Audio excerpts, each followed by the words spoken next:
Well, Shabbat Shalom. Welcome. Welcome once again to our service, for our time in the Word, for our time to study, for our time to open up our eyes, our ears, and our minds to some wonderful realities, some amazing truths, which unfortunately a lot of people over the years have tried to hide, try to discard, try to think, well, this isn't important, or this is too Jewish, or too anything, too legalistic, too many things. And welcome to number 10, number 9. Next week is 10. So we thank you for number 9, that you're here with us. And we're going to be having a good time studying and reading and teaching and preaching the word, which is essential. It is our bread and butter. Man doesn't live by bread alone, or butter for that matter, but by every word that comes forth from the mouth of Elohim, from the mouth of Yah. From the mouth of Yah comes forth all that is good, all that is wonderful, all that is filling and nutritious. And just as he fed the Israelites with manna, or man, really, from above, so he feeds us from the man from above in Messiah Yeshua, who is the bread of life, who invites us to eat of him, eat it and sustain him, to go and internalize him in our beings as a symbol of that internalization of his teachings, of who he is, his reality. We can't separate the teacher from the teaching, just like the name and what the name represents. We can't separate the two. We say the name Yahuwah, we say the name the Eternal, or Yah. We have to not think that that's enough. We have to understand what that represents and identify characteristically with that name. That name is the commandment against keeping the name, making it of no use. You take the name in vain, in vanity, as nothing. And that's what we're doing when we say that we're a believer, whether we call ourselves Christian, Nazarene, or whatever you feel comfortable saying. How does the Bible describe you?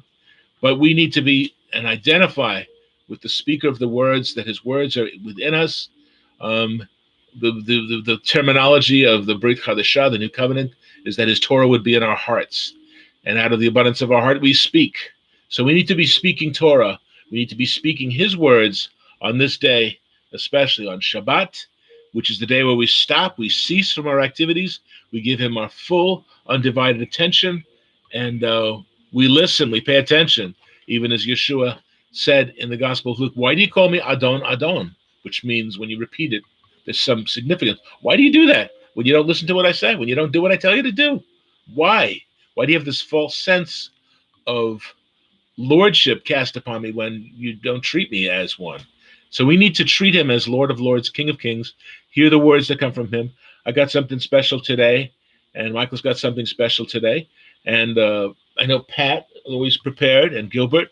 We're going to be sharing words as we begin, as our want. We start with responsive readings, or just different readings from each other, and we go from there into a deeper studies, and we make commentaries on these things. So we need to all bring something to the table, so to speak. When you go to a congregation and there's one person that's doing all the work, or one person that's the only voice you hear, and I'm sure that you're glad that mine isn't the only voice that you hear, and I don't blame you.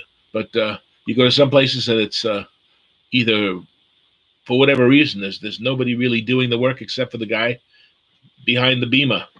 And we need to all bring something. We need to all have something to contribute. And of course, modern man makes that as being, we've got to bring some shekels with us. And that's nice also, but you have to bring yourself. You have to bring yourself. You have to involve yourself in Shabbat. And I'm going to be talking about that. And Michael's going to be talking about this also. And we're going to hope that everyone is being challenged by the word. Remember what the word says: prove all things, test all things. Remember this. And again, I'd like to encourage you to subscribe. Please subscribe. Leave comments. We had to change part of the format. The comments weren't coming through. Now we have that, where we've lowered the bars. Not the bars so much as we passed the test of how to get these comments through. So please let us know what you think. How we're doing. And I know that there's some of you who have been watching from week one, and we're so thankful. We're grateful that you have been coming, and may the eternal Yahuwah bless you and keep you. And we just love the fact that people are listening, and we love you as well. The word goes out with love, if nothing else. It doesn't go out with degrees and certificates. You don't see any of that on my walls here. It comes from our hearts, comes from our thoughts and our minds, and research and prayer, and coming to conclusions which the word has for us. And there's many who are not getting this stuff, and it's unfortunate, but it's fortunate for you because you're getting it, but now you're responsible for it, and you got to tell others about it. And again, as I've said over the weeks, that there's no copyright on the word. It's not our word anyway. We can't take ownership of it. We can't claim authority or authorship over it because it is his word.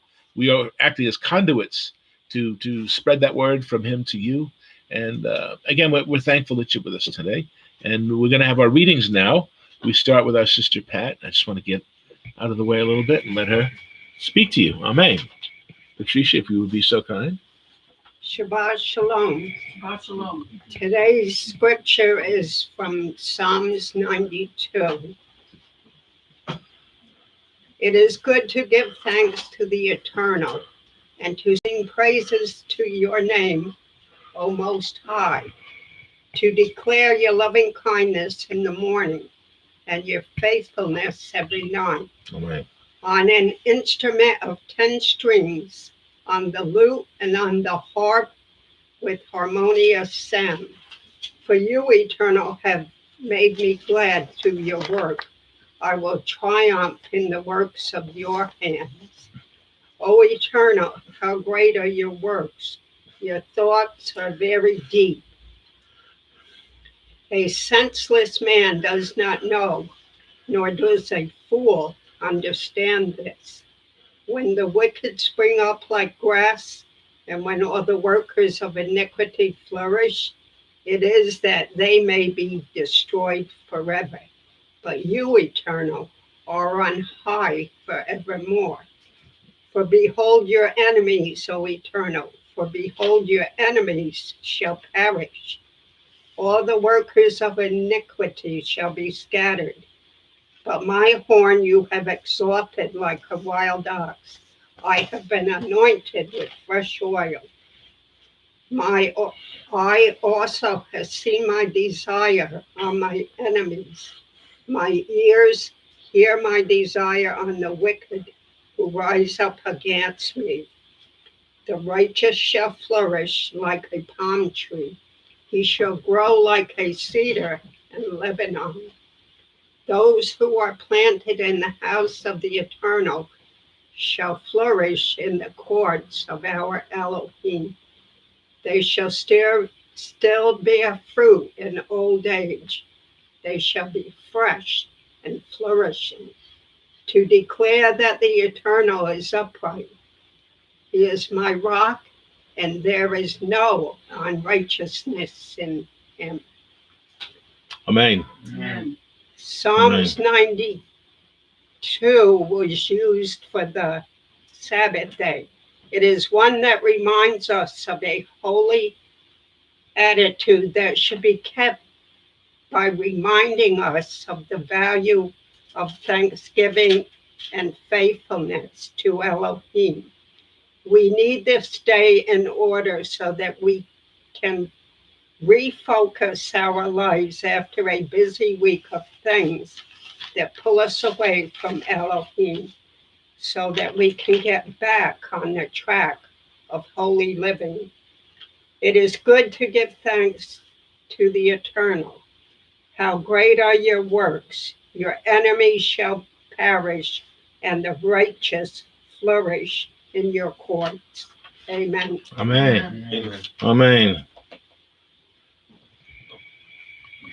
And again, the idea of remembering Zachor, to reflect upon the goodness and the mercies of the Most High, and that spurs us on and develops our faith as we have a testimony to share. Amen. Gilbert. Shalom once again, my fellow brethren, as we come forth this morning to bring you the good news. I have a reading from 1 Corinthians chapter 6. Dare any of you, having a matter against another, go to law before the unrighteous? and not before the saints. Verse 2. Do you not know that the saints will judge the world? And if the world will be judged by you, are you unworthy to judge the smallest matter? I repeat, will you be able to judge the smallest matter? 3. Verse 3. Do you not know that we shall judge angels? How much more things that pertain to this life? Verse 4. If then you have judgment concerning things pertaining to this life, do you appoint those who are least esteemed by the church to judge? Verse 5. I say this to your shame. Is it so that there is not a wise man among you, not even one who will be able to judge between his brethren? It is grievous when you stop to think that not even one of us are able to judge righteously. 6. But brother, go to law against brother, and that before unbelievers. That is one of the things that is crushing this world today. We are fighting against each other. And as the Messiah said, we should love the Lord thy God with all our heart, mind, soul, and body. The second is likewise unto us, love thy neighbor as thyself. 7. Now, therefore, it is already an utter failure for you that you go in law against one another. Why do you not rather accept wrong? Why do you not rather be yourself? Be cheated. It is better at times. That is why we have so many problems today. All of us want to be right, and we fight against each other. We have to stop this fighting. We have to live in harmony.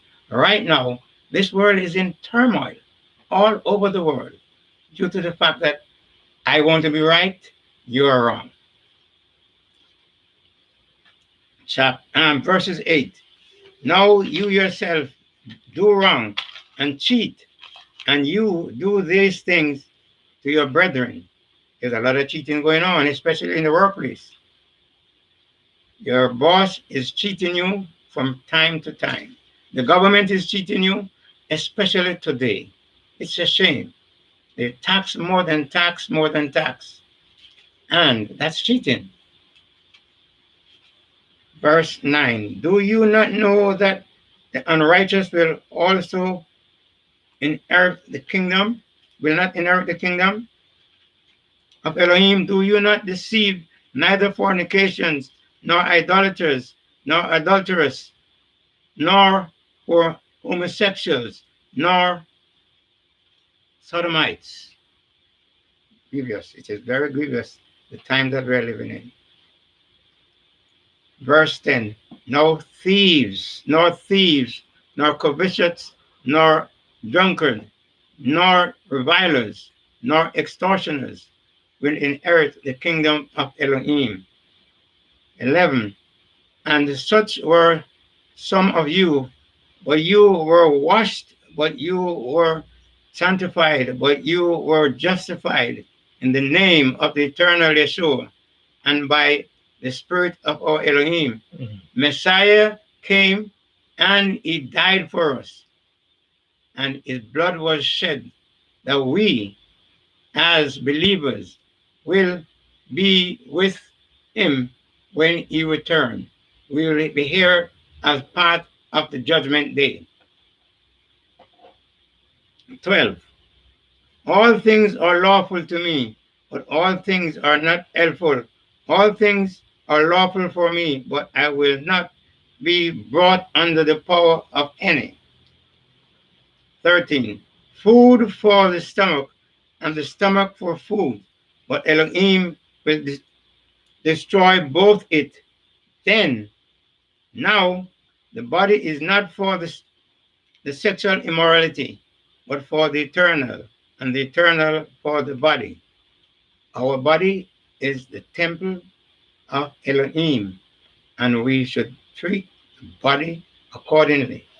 We should not at any time try to be very fallacious, especially when it comes to our body. 14.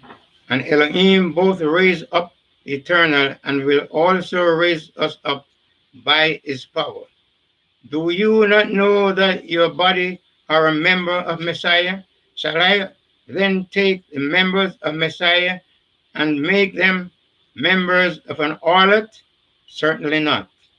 We are living in perilous times, and our body is very sacred, which is Messiah. Messiah dwells within us. And if he dwells within us, his temple, which is our body, should be sacred at all times. Amen. Amen. Amen. Thank you, Gilbert. Before we go further, I've got a little sidetrack this morning. We're going to say the blessings of the Torah together. I think it's wrong here. Then we're going to do the Torah procession. The Torah. procession. Amen. When the ark would travel, Moshe would say, "Arise, O Lord, let your enemies be scattered. Let them that hate you flee from before you. For from Zion shall go forth the Torah and the word of Yahuwah from Jerusalem. Blessed be he." Together, blessed be he who in his holiness gave Torah to his people Yisrael. Amen. Amen. Ki metzion deitze Torah udvar Adonai Yahuwah from Yerushalayim. Yerushalayim. Amen. The Torah blessings. Baruch hu et Yahuwah Hamidorach. Baruch hu et Adonai Eloheinu melech haolam asher bachar mikol ha'amim v'natan lanu et Torato Baruch atah Yahuwah noten haTorah. Together in the English, bless the eternal Yah, the blessed one. Blessed is the eternal Yah, the blessed one for all eternity. Blessed are you, O eternal Yah, our Elohim, melech haolam, King of the universe, who has chosen us from all peoples and has given us his Torah. Blessed are you, O Yahuwah, giver of Torah. Noten haTorah. We give him thanks, who has given us this wonderful gift of Torah. Amen. Amen. Be blessed. Receive from him. Receive from Torah. The word is alive. Amen. Amen. Amen. Amen. Sorry about that. Amen. So the next reader will be Michael. You can stay right there. And before we go into the next section, Amen. Am I online? Indeed. Okay. Shabbat shalom, everyone. Okay, today's reading will be from the book of Matthew, chapter 5.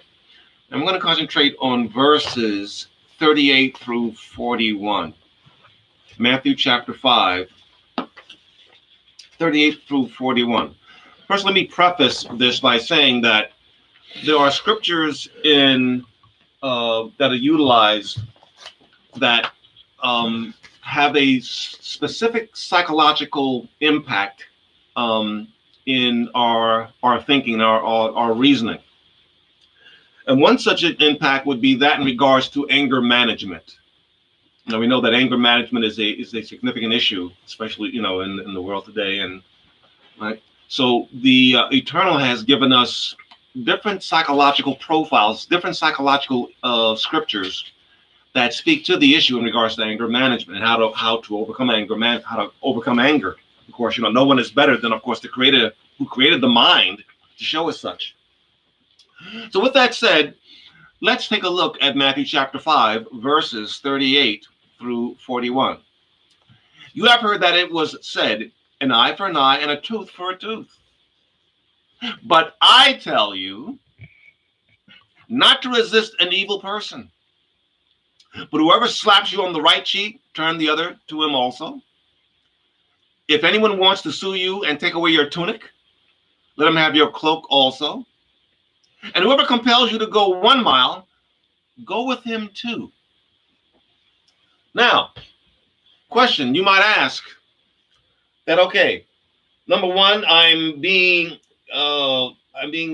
slapped, say, for example, and understand here, slap doesn't mean the physical slap.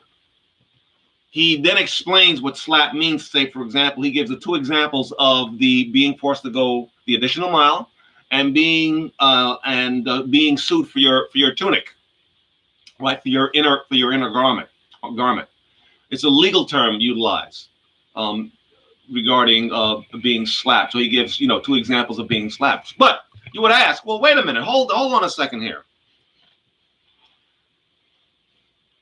I'm already being forced to do something additionally, and I'm already being sued. Now, you know that if you're forced to do something you don't want to do, you're angry.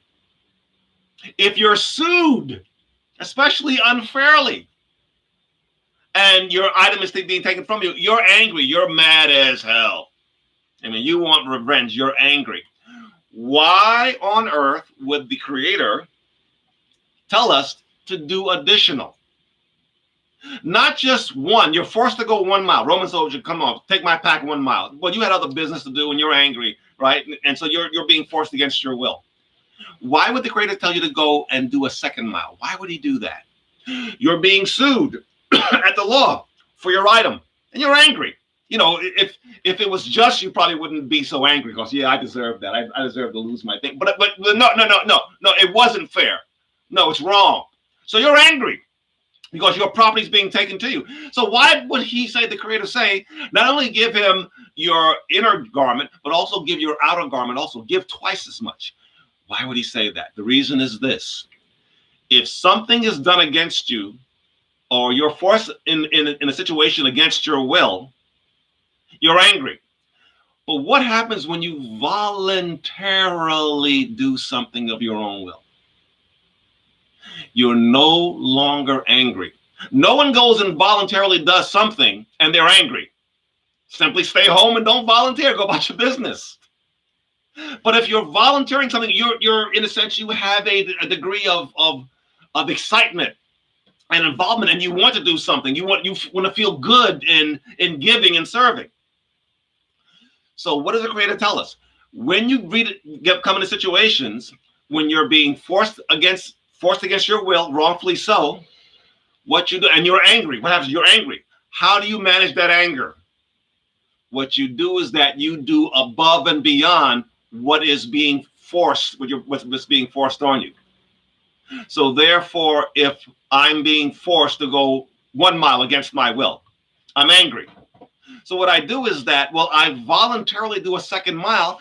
Since I'm doing it voluntarily, I'm no longer angry. I'm managing my anger management.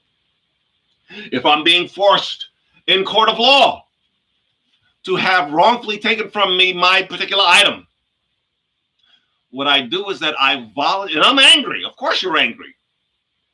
What you do is that you voluntarily give additional to that. Voluntarily, what happens then is that now you're no longer angry. It's a brilliant example, 2 brilliant examples here of anger management. Anger management. Matter of fact, it continues in the context there. If you continue in Matthew chapter 5, we just looked at verses 38 through 41. Look at verse 43. You have heard it was said, you shall love your neighbor and hate your enemy. Right? Now, that is not a commandment, but you have heard it was said so. That's not a commandment in the Tanakh, by the way. But you've heard that said.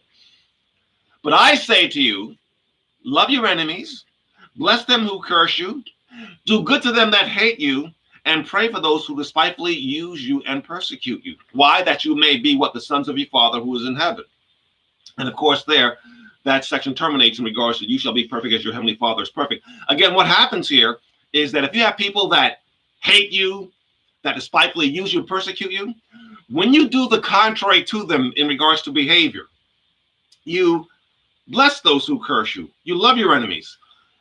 You feel, in a sense, like it's like a parent with a child, a misbehaving child. You feel, in a sense, raised above that level. You know how people have said that, I'm not going to condescend to that level like you are. That your language, your behavior, I'm not going to behave in that way. What happens is that you now seem to become the adult and the other individual seems to become the child.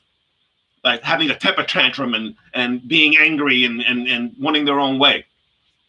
That's why he says there what? That you may be what? As your father.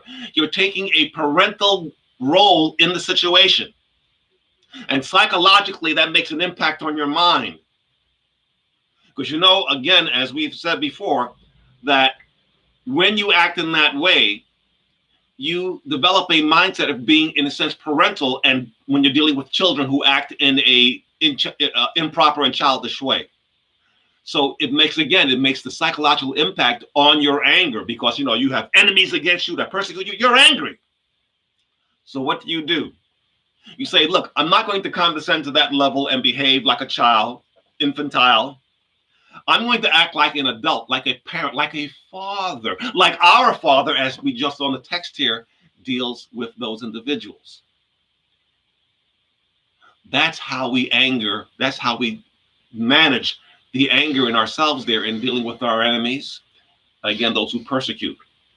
So again, that section there in Matthew chapter 5 from verse 38, matter of fact, down to verse from 38, down to 48, deals with anger management. Anger management. Now, this is something that we need in the body of Messiah and Yeshua, right? And he's already given us, the Creator's already given us protocols in how to manage situations, how to manage our own anger. So please take this information here and think about it and put it into practice, and realize that if you're angry, and you all do this, if you had a hard day at work, the boss has been on your case, you go home, you go home and you vent. Some people might turn on music.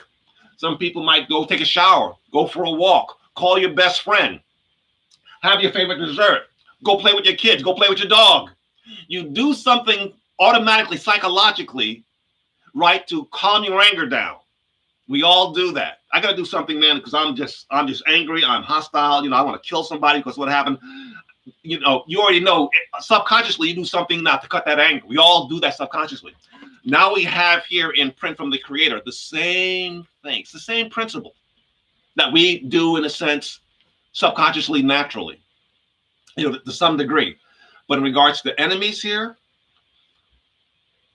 he gives us the example here in regards to dealing with them to quell the anger. So please, we'll be speaking about psychology throughout the these programs that we have regarding the word of our Creator.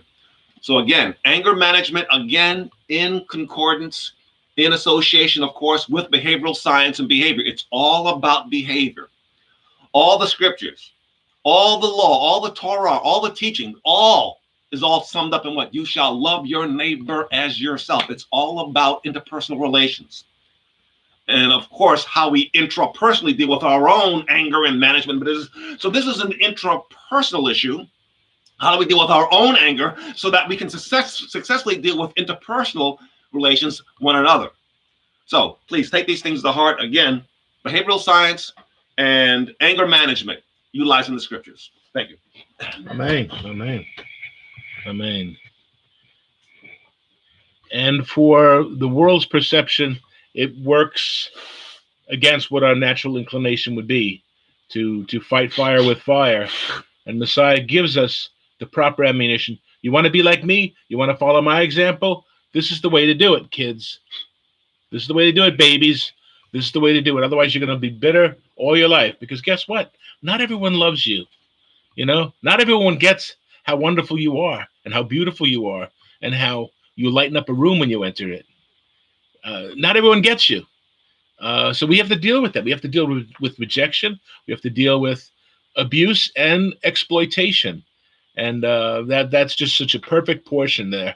And again, that's not my words. That's not Michael's words. That's what the word is there. We all can see this for ourselves. And because we might have been taught it means something else, the blind lead the blind, but they both fall in the ditch. So you have to make sure that we're standing on firm ground and we're not going in any ditches anytime soon. But that depends on us. Who are you listening to? Whose teaching are you adhering to? So thank you, Michael. It was good. And all the portions of scripture this morning have been good, excellent, and timely. Now, I'd like to talk to you a little bit. And my subject begins with they call him the minor prophet. He's only minor because this is a relatively short book. Zephaniah chapter 3. And I'm going to read through different portions of scripture which share a certain common theme. And that is, where is Yah in our lives? Where is Yahweh? Where is Elohim in our lives? Is he on the peripheral? Is he one day a week? And those of you who keep, observe, and guard Shabbat, do you think you've arrived? Do you think you got it all together? Do you think you got it all together because you got the name right? Do you think you got it all together because you shine your shoes and you get a nice shine going and you're saying, wow, I'm something? I don't mean to trivialize it, but who is important in your life? And Zephaniah 3:17, and I begin with that portion of scripture. Yod-Heh-Vav-Heh, the eternal Yah, your Elohim, in your midst is mighty. He is in your midst when he's mighty because he is in your midst. He's mighty and he's affecting your life personally because he's in your midst. He will save Yoshia, which is a variation of Messiah's name. He will save. He will rejoice over you with gladness. He will quiet you with his love. And when we think of that idea of being quieted with love, we think of a mother exuding tender comfort with lullabies to her child.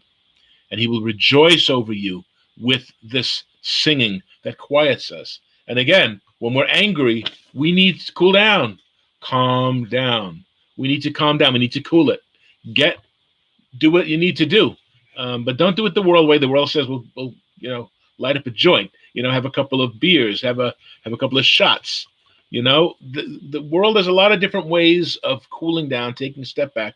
But the eternal Yah has ways that when we learn and adhere to them, our lives are improved. We gain great benefits from them. Just like you gain more benefits from a nice salad than you do from a piece of chocolate cake. Although the chocolate cake, has its place, I guess, but not for the keeping of our health. I'm going to go to Psalm 46, verses 4 and 5. Psalm 46. There is a river whose streams make glad the city of Elohim. The Kadosh Mishkal Elyon, the holy place of the tabernacle of the Most High. Elohim is in the midst of her. She shall not be moved. In other words, she won't be falling. She won't fall. She won't topple over. She will be strong and be able to stand. She will not be moved. Elohim will help her just at the break of dawn, which is daybreak, boker, at first light. When light first comes, you will see the Yeshua, because Yeshua is the light of the world. And we are to be lights in the world as well. As we adapt his ways, his customs, as he is in our midst, we are able to function with the proper perspective as we should. Proverbs 4, verse 20 onward says, my son, Proverbs 4, starting with verse 20. My son, give attention to my words. Incline your ear to my sayings. Do not let them depart from your eyes. Interesting how we get that. Pay attention to the words. Incline your ear to the sayings. Do not let them depart from your eyes. So the eyes, why are we talking sayings and eyes? Okay. Well, when we hear the sayings, there's evidence that comes from these sayings, and it's a hine, it's a behold. It's the hine factor kicks in once again. Behold, we could see the evidence. You see what I mean? You don't literally see words coming out of my head, but you see, you understand, you comprende, you make sense. It makes sense, okay? You incline your ear to my sayings. Do not let them depart from your eyes. Keep them. Shamar, again, one of the important Hebrew words that we can learn, shamar. That's why we say, guard the Shabbat, keep the Shabbat, observe the Shabbat, watch over the Shabbat. Keep them, shamar, in the midst of your heart. Okay, so we have an Elohim-centered perspective in our hearts, because otherwise the prophets tell us that the heart is desperately wicked and sick and not getting any better on our own from our own self-diagnosis. So keep them in the midst of your heart, for they are life. They are life. They are life to those who find them. In other words, we discover them. We find them. They're not thrown at us. They're not something to just come along. We have to look for them. Yahuwah will be found when we diligently seek him. Our faith finds reality and credence when we acknowledge who he is, and that he's a rewarder of those who diligently seek him. He's worth the chase. He's worth the investigation. He is the treasure that's buried. We bury it deep in our hearts so that we can speak of them. Life to those who find them, and health to all their flesh. And again, another wonderful coincidence, if you would like to call it, Besar, which is the flesh. And Besar is also the gospel. So our gospel is revitalized. Our flesh is revitalized by the gospel as we become a new creature, a new creation. And we don't lean upon the Besar of the flesh, but the Besar of the gospel, of the words of Mashiach. That is what we live on. We don't rely on the flesh. We rely on the words for sustenance in life. I'm going to the book of Ezekiel next, 43. Ezekiel 43, and the first portion of verse 7 of 43. He said to me, Son of man, this is the place of my throne, and the place of the soles of my feet. And when we think of the anthropomorphic description here, we think of the place where the eternal Yah walked with man in the cool of the day, where his name dwells, okay? So we think of him, the place is his throne. This is where his throne is. Where I dwell in the midst of the Bnei Israel, the children of Israel, forever, olam. I will dwell in the midst of the children of Israel forever, forever, forever. And this is a great promise that we have. And it's the place where his throne is, the place where his name dwells, the place where we acknowledge him. So the thing is that the eternal Yah must reign and dwell in the midst of his people, where his holiness can radiate outwards toward those who diligently seek his face. And he must rule from the perspective of the core of our being. That's why I resist using terms like personal savior. If you've been watching us over the weeks, you kind of know they have a little contempt for that idea. Personal savior, it's like a little icon that you pull out when you get yourself into trouble. But he must rule from the core of our being. You get a whole different picture from that than a personal savior thing. We need to acknowledge him at the very core of reality. He must rule from that position. And all of our children, like a magnet in the midst. He's the center of attention. He's the main attraction. He draws us to him. He is the flame that draws the moths and those who seek his glory and seek his light, seek his fire. Okay? So he draws us to him. The Father allows these to come forward to Mashiach. Genesis, Bereshit, chapter 1, verse 6. Yahweh places a firmament in the midst of the waters. Okay, this is all the concept of where he places key pivotal things, dead center, at the bullseye, the pupil of your eye. Messiah is the goal at which the Torah aims, Romans 10:4. Where the Torah aims, there is Messiah in the midst, the bullseye. Okay, he plants the tree of life in the midst of the garden. He dwells in the Mishkan, the tabernacle, from above the cherubim in the most holy place, at the center of Israel, right at the center of their community. Now, again, if you can envision the community of Israel in the wilderness, the Mishkan, the tabernacle, was at the center with the Kohanim, and then you would have three tribes forming a company to the north, to the south, to the east, and to the west, all 12 circling around tabernacle. In the midst is where he dwells. The tribes located at all the points of the compass, okay? We go to the book of Joel chapter 2, verse 27. Joel 2:27. Then you shall know that I am in the midst of Israel. I am Yud-Heh-Vav-Heh. I am Yahweh, your Elohim, and there is no other. Don't keep looking. You found me. You know, we just found it. We will find life. Those who find him find life, and abundant life at that. Then you shall know that I am in the midst of Israel. I am, and there is none other. My people shall never be put to shame. If we have that concept, if we have that perspective, we'll never be put to shame. Now, does that mean that people won't insult us? People won't reject us? No.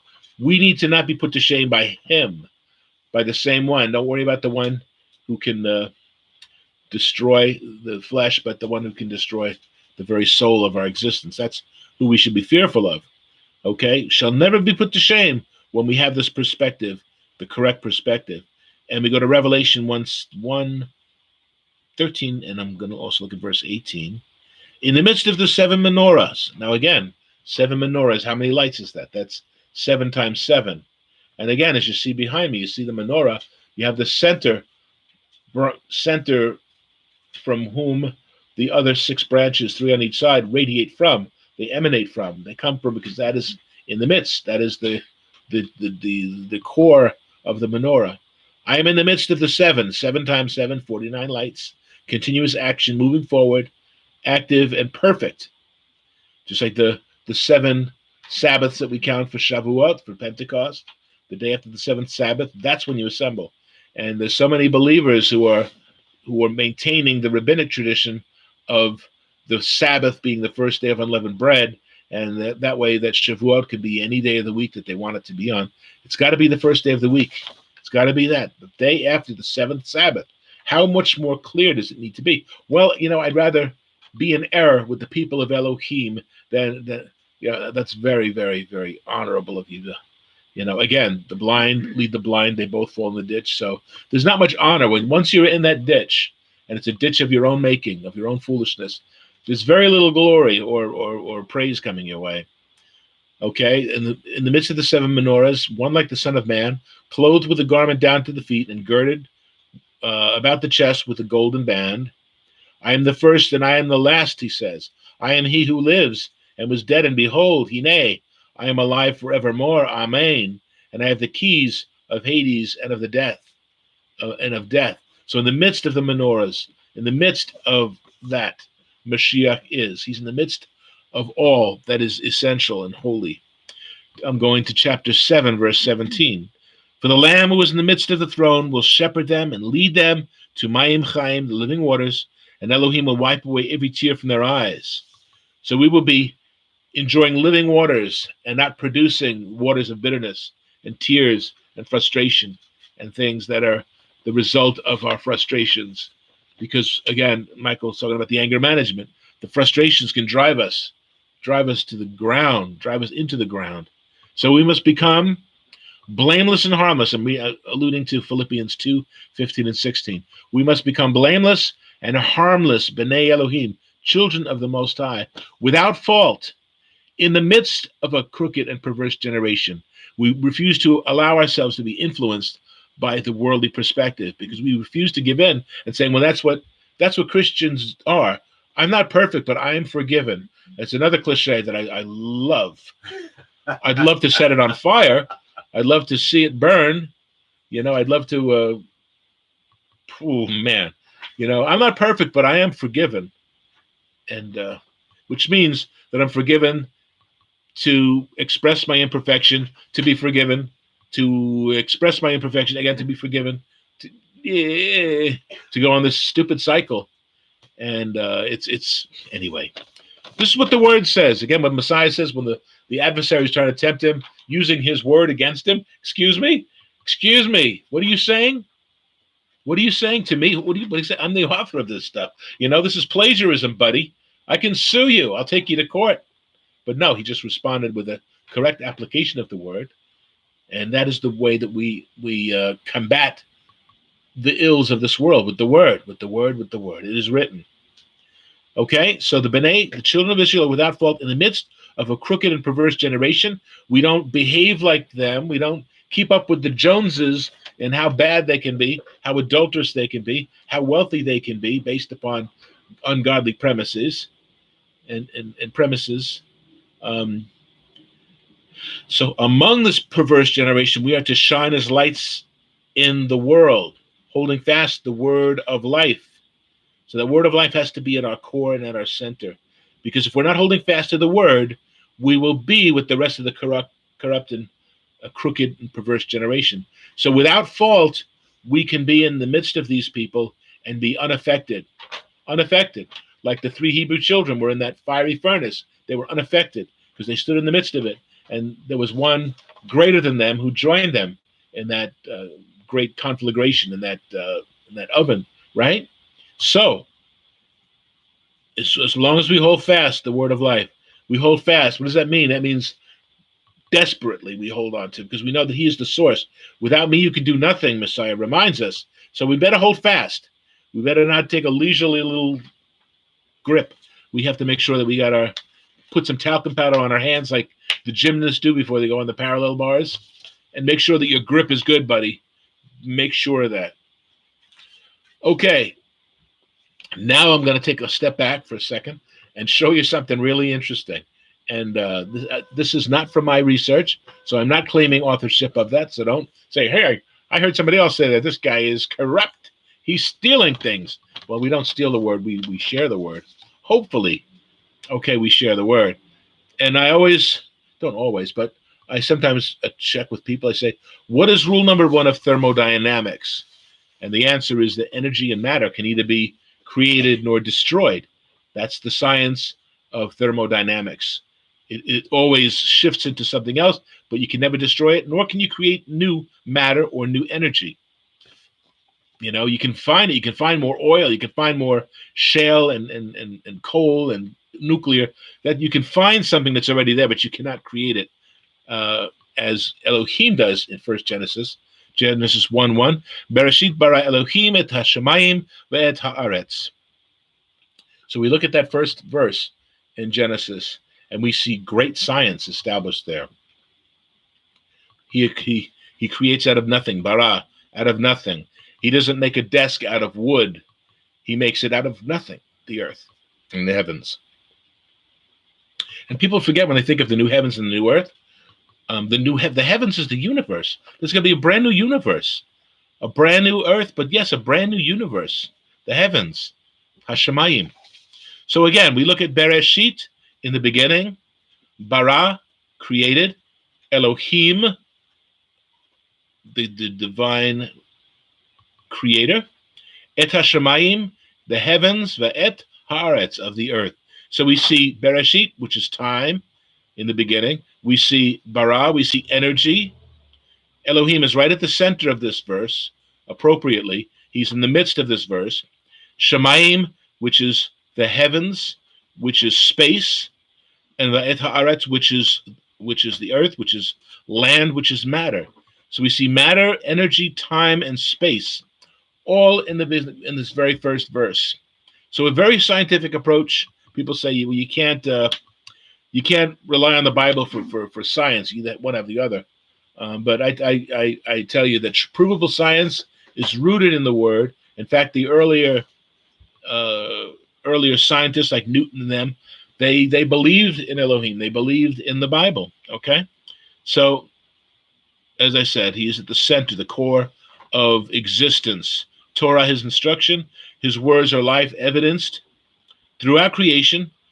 Quoting from Romans 1, his invisible attributes are clearly seen, being understood by the things that are made, even his eternal power. Even his eternal power, so that we are without excuse. We are without excuse. We have no excuses. We can't discount what he says, because it requires the religion of evolution, the religions of all these different sources, which cannot empirically be proven, because you can't repeat them. You can't repeat these in a laboratory setting. It's going to be, unless you can empirically prove them, you can't state them as fact. You might have a good theory, but unless it can be proven, it will remain the theoretical. Sometimes these things are hidden, however, and need a deeper study to reveal them, to discover Torah at the core of existence. So this is interesting, okay? Bear with me. Bereshit, the first word of the first book of the Bible. In fact, the 5 books of the Torah, the Chumash, are called in the Hebrew by the first word of each of the books. We have Bereshit, in the beginning is Genesis, Shemot, and the names of, which is Exodus.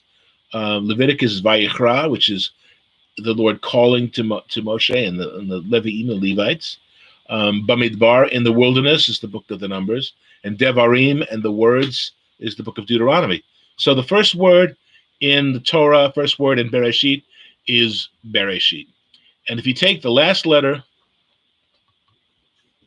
Here we go. The last letter of the word Bereshit, and you count 49 letters from that Tav, which is this letter here, the first letter of Torah. I think I got it. Oh, gotta write that one again. Okay. So you count 49 letters from the last letter of Bereshit. You have the Vav. You count 49 letters from the Vav. You have a Resh. You count 49 letters from Resh, and you have the Hey. So essentially, you have the word Torah in the first chapter of the book of Bereshit. Okay. Now that's cute. That's interesting, right? 7 times 7. Again, the 49 is the continuous action. That's why I spoke about the 7 menorahs. Okay. So that's 7 times 7, which implies continuous action, which is him. He is agape. He is active and continuing love being processed and made available to those that he loved. So again, we spell out Torah, 7, each of these. After the 49th letter is the letter that spells Torah. Okay. It's interesting. It's amusing. Okay. Maybe not amusing to you, but it's fun. It's fascinating. But when you check Shemot, the book of Exodus, you find the same pattern. The first Tav to be found in the very word Shemot and the names of, we have the exact pattern that we have in Bereshit. So the very first word of that book, counted 49 letters, is the next letter, and we wind up with the 4 letters, which is Torah, which is instruction. And again, I'm not a big fan of coincidences. Then you get to the next book, Leviticus, Vayikra. Oh, wait a minute, it doesn't do the same thing. So let's skip over that for now. We go to the next book, and we find another interesting thing. But it's a little different, okay? The book of Numbers, Bamidbar, beginning with the Hey. Oh, thank you for writing this in. We begin with the Hey. We count 49 letters, and we have the Resh. We count 49 letters, we have the Vav. Count 49 letters, we have the Tav. So we have Torah spelled backwards, okay? Which is interesting. You might say, well, why is that interesting? You'll find the same thing repeated in Deuteronomy, Devarim. So you notice we have Torah, the first 2 books. We have Vayikra, which is in the middle, and then the last 2 books have Torah spelled backwards. And why is this? And when we go to Devarim, it's interesting also because instead of the first letter, Devarim, you count the 77th word, and you find the word in verse 5 of the first chapter, Ha-Torah. Interesting. And this time, you count each 49 letters. And the last one is the Tav. Hey, Resh, Vav, Tav. Curious, but why? The answer, why this is backwards and why this is forwards, is found in Vayikra. Because in the book of Leviticus, we find that Vayikra has always been important because remember, that's the book of the Torah that instructs the Kohanim on standards, ethical and otherwise. It teaches us leadership. It follows a new pattern that opens up to us. In chapter 23, we have the Moedim. Okay, so what is interesting about this book? Okay, you take the second letter of this book, which is a Yod, and count off 7 letters. You find the Hey. You count off another 7 letters. You have the Vav, and another 7 letters, and you have the Hey. So you have Yud Hey Vav Hey right there at the beginning of the book, every 7 letters, just like the other books have every 49 letters, or 7 times 7. Right in the middle, we have Yud Hey Vav Hey. Now, why is that important? Because we see Torah, it emanates from Yud Hey Vav Hey. It emanates from Yahuwah. It goes forward in both directions. Now, this is also very, very interesting because Yud Hey Vav Hey, Yahuwah, is at the core of Torah. He's in the middle of the 5 books, 2 on one side, 2 on the other, in 2 different directions. Now, why is that important? Because we notice, historically speaking, linguistically speaking, all languages flow towards Yerushalayim, the place of his name. To the east of Yerushalayim, people write right to left. To the west of Yerushalayim, people write from left to right. The Torah, again, radiates outward in all languages and always emanates from the points of the reality of Yahuwah. You could check this out to the west and to the east. So it's like going in both directions, radiating outwards. So again, the person who did this original study obviously had a lot of time on his hands, but I found it fascinating. You got to admit, you're not complimenting me or either way, but pretty interesting stuff. And again, if we don't take the time to know the word, thank you, Michael. So I found this fascinating because doing this study about in the midst of Torah is Yahuwah. He is the core, and he radiates both ways out, all around. So the word goes forth. Kimitzina, they say Torah udvar Adonai Yerushalayim, for from Zion shall go forth the Torah, and the word of Yahuwah from Yerushalayim. So is this all coincidence? I don't think so. So again, Bereshit bara Elohim et hashamayim ve'et haaretz. In the beginning, Yahuwah Elohim created the heavens and the earth. It's rule number one of thermodynamics confirmed. It also shows us, because who else created matter and energy? Nobody can create it. Nobody can destroy it. But who made it? When did it start? Bereshit 1:1. Elohim created these things.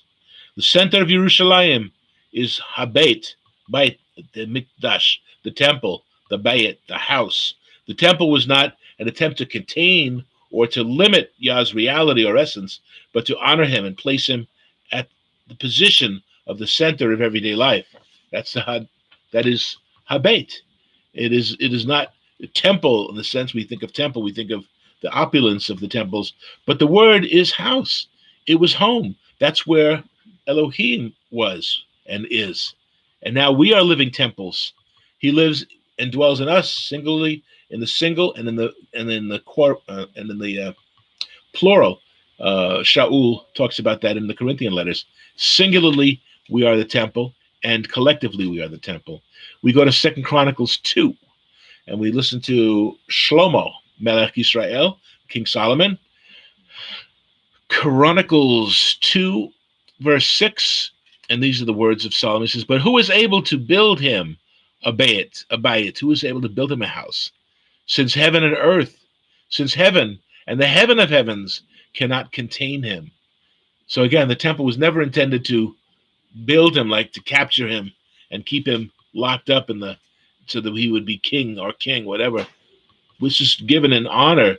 And he continues by saying, "Who am I then that I should build him a bayit, except to burn sacrifices before him?" So again, he's showing his humility and his perception of reality, okay? Now, Messiah appears at the midpoint of history. In the midst of history, he comes. As we have AD, BC, AD, the Common Era, before the Common Era. You don't like the ACBC stuff? Okay. My pen, my bolígrafo is here. Sorry. I got it. Okay. So right at the middle of history, he appears. ACDC, BC80. Okay, we're not getting into heavy metal music here. Okay, appears at midpoint of history. He was the original game changer. Okay, he was the original mediator. He's the one who came down to mediate. And I looked at the definition of mediator just for the heck of it. Mesetis, which is the Greek word for the word mediate. And a mediator is a person who helps negotiate between two feuding parties. The word goes back to the Latin word medius, which means middle. A mediator is supposed to remain neutral, middle, rather than taking one side over the other, in order to help both sides resolve a dispute, not a respected person. So Elohim takes the neutral position that mankind needs a mediator to come and to present the case before the case of the Father before mankind. So this, again, mediator is the sense of being in the midst, in the middle. So I'm going to go to Hebrews chapter 8, verse 6. Hebrews 8, verse 6 says, "He has obtained a more excellent ministry, inasmuch as he is also mediator of a better covenant, which was established on better promises." And Hebrews 12:24 goes on to refer to Yeshua as the mediator of the Brit Chadashah.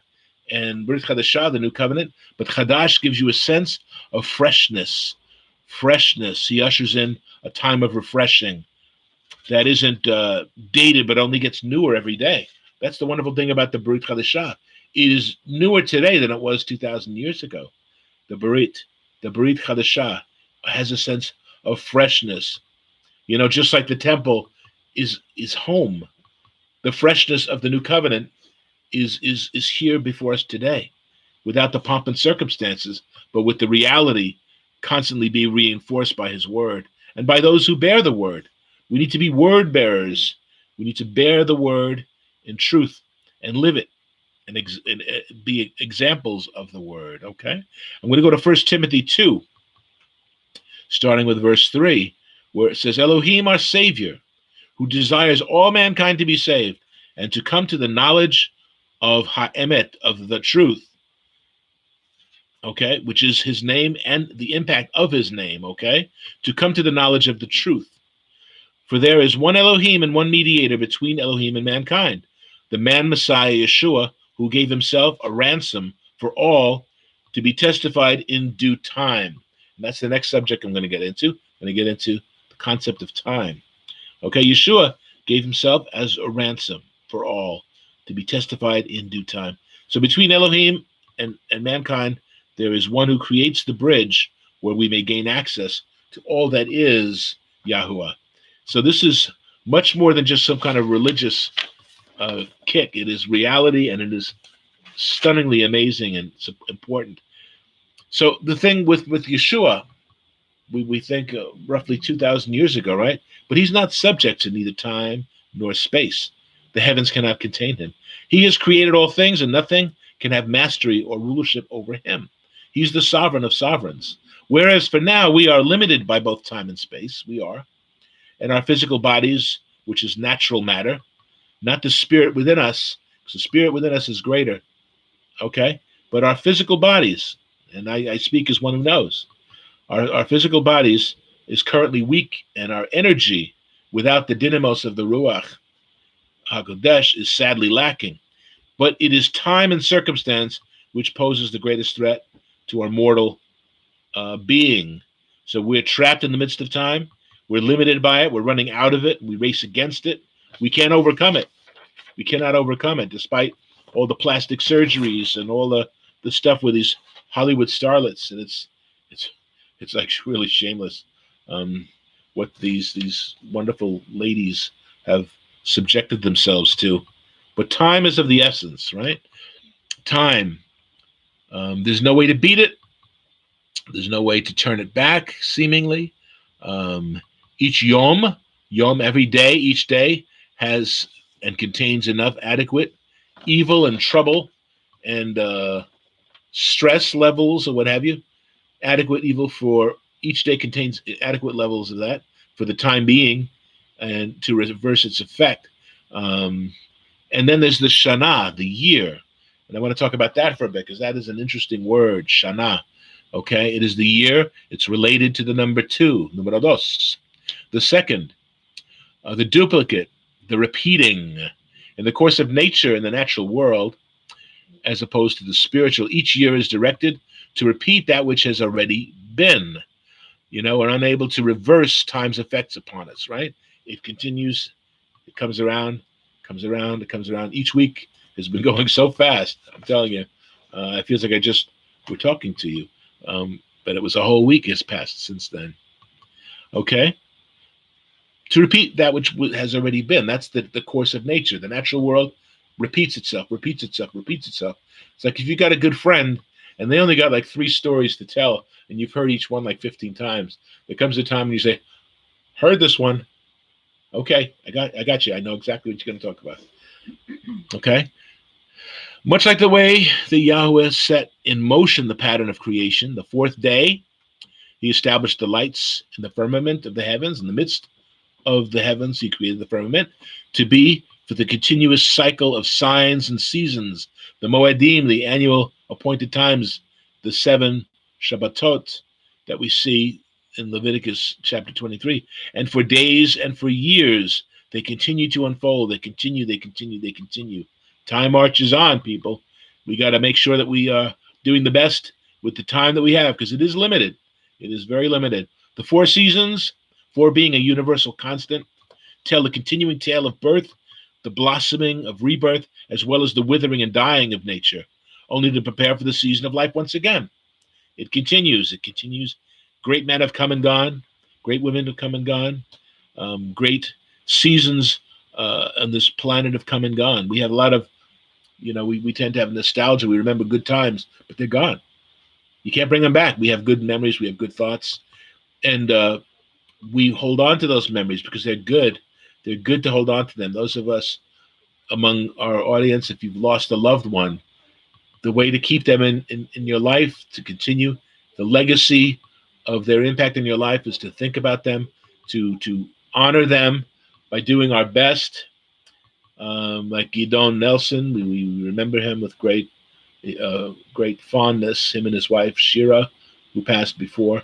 But we think of, and it makes you want to be a better person, the impact of their lives and the good times that we've had and so on. They're alive in our memories, which is the one thing we can do against time. Okay, but otherwise nature just keeps going, keeps going. The nature of nature is to repeat. We tend to live by nature as creatures of habit. Well, I do this by nature. So we have to be careful of some of the things that we admit to. The old nature is yearning to gain mastery over us all over again, but we have to put it to death to self, so that we can have new life from Mashiach, from Elohim, from Yahweh. The more you live by the natural, the more you do what you've done before, as a creature of instinct, rather than with the higher capacity and ability of choice and invention to live emphatically. We need to live emphatically. We need to not just be passively passing through days. We need to live with purpose and emphasis. As unique children of our Creator, humanity tends to settle for mediocrity and to do what is expected of them with low expectations and by low natural standards. We tend to gravitate towards what is familiar, such as habits, routines, courses, addictions, and sins, because they require no ethical intervention. You just passively float along the river as it goes on its preordained course. But the words that he's given us are alive to us and have interrupted time in its course in order to allow us to see change. And I'm going to get into that in just a minute. Okay? So to live by the natural is to live by senseless repetition and rote, being unchanged, unfazed, unmoved, and at the same time curious why we fall into the same ruts and go through the same failed motions, going through motions that have failed, have produced nothing in us. And again, the word is always talking about us bearing fruit. We're not bearing fruit if we're sterile, if we're not engaged. Okay, we have to be engaged in actions, engaged in that which is good, overcome evil with good actions. Our Creator, meanwhile, seeks to lovingly replicate himself in us. We are intended to be his beloved children. We are to follow our Abba. We are to do as he suggests, as he ordains, as he lays out for us to understand and to give us the blueprint. There's all these books, the self-help books. They can have a measure of success, but ultimately it's going to come down to who are you? And there's only one who knows you better than you know yourself. So we do have a choice, and we do have a say in the matter. We don't, walk blithely unaware of any options that the eternal Yahweh has given us. Because one of the reasons, because the word Shannah also means change.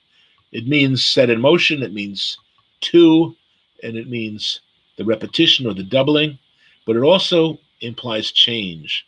So the change, the growing, the changing into the new and different thing. So how can the same word mean basically two opposite concepts?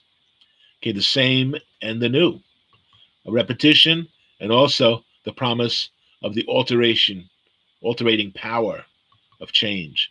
We need that solid core about which we can orbit like satellites. So we got to keep Yahuwah at the core of our everyday goings.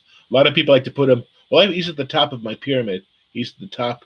That's not enough because you still have to deal with the slices underneath.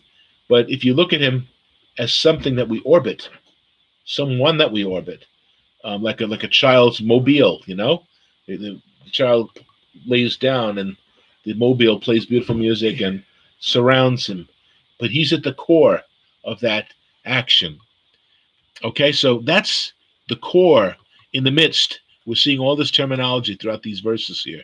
The core must be sound, as Yah's instruction is, and his direction is sound in order to determine the accurate and preferable aspects of change. Okay?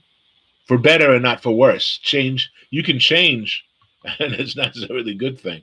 You don't want to change for the worse. You want to change for the better. You want to change into who you need to be, who you need to become. You need to be the best version of you that you can be.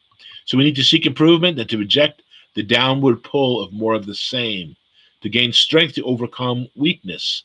That's the goal of change. To assure this, Yah must be in the midst of our thoughts, our plans, our ways of life. You cannot know Yud He Vav He, the eternal Yah, and not be changed. Change is essential. The old failure of you, we tend to bring that in with us in this flawed relationship with him.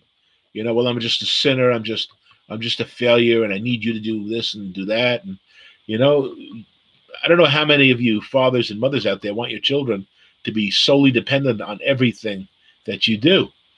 You need to learn and be able to function and operate and start to behave like the parents.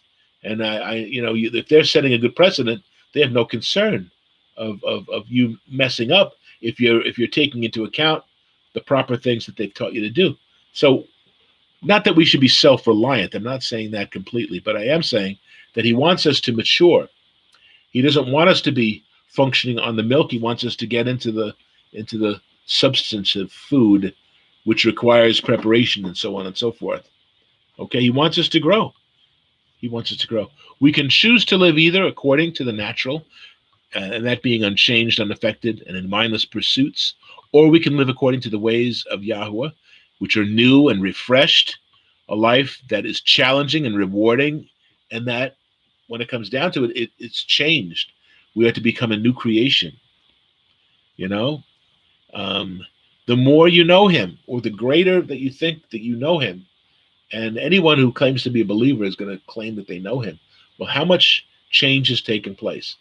There's some businesses that fail. Oh, wow.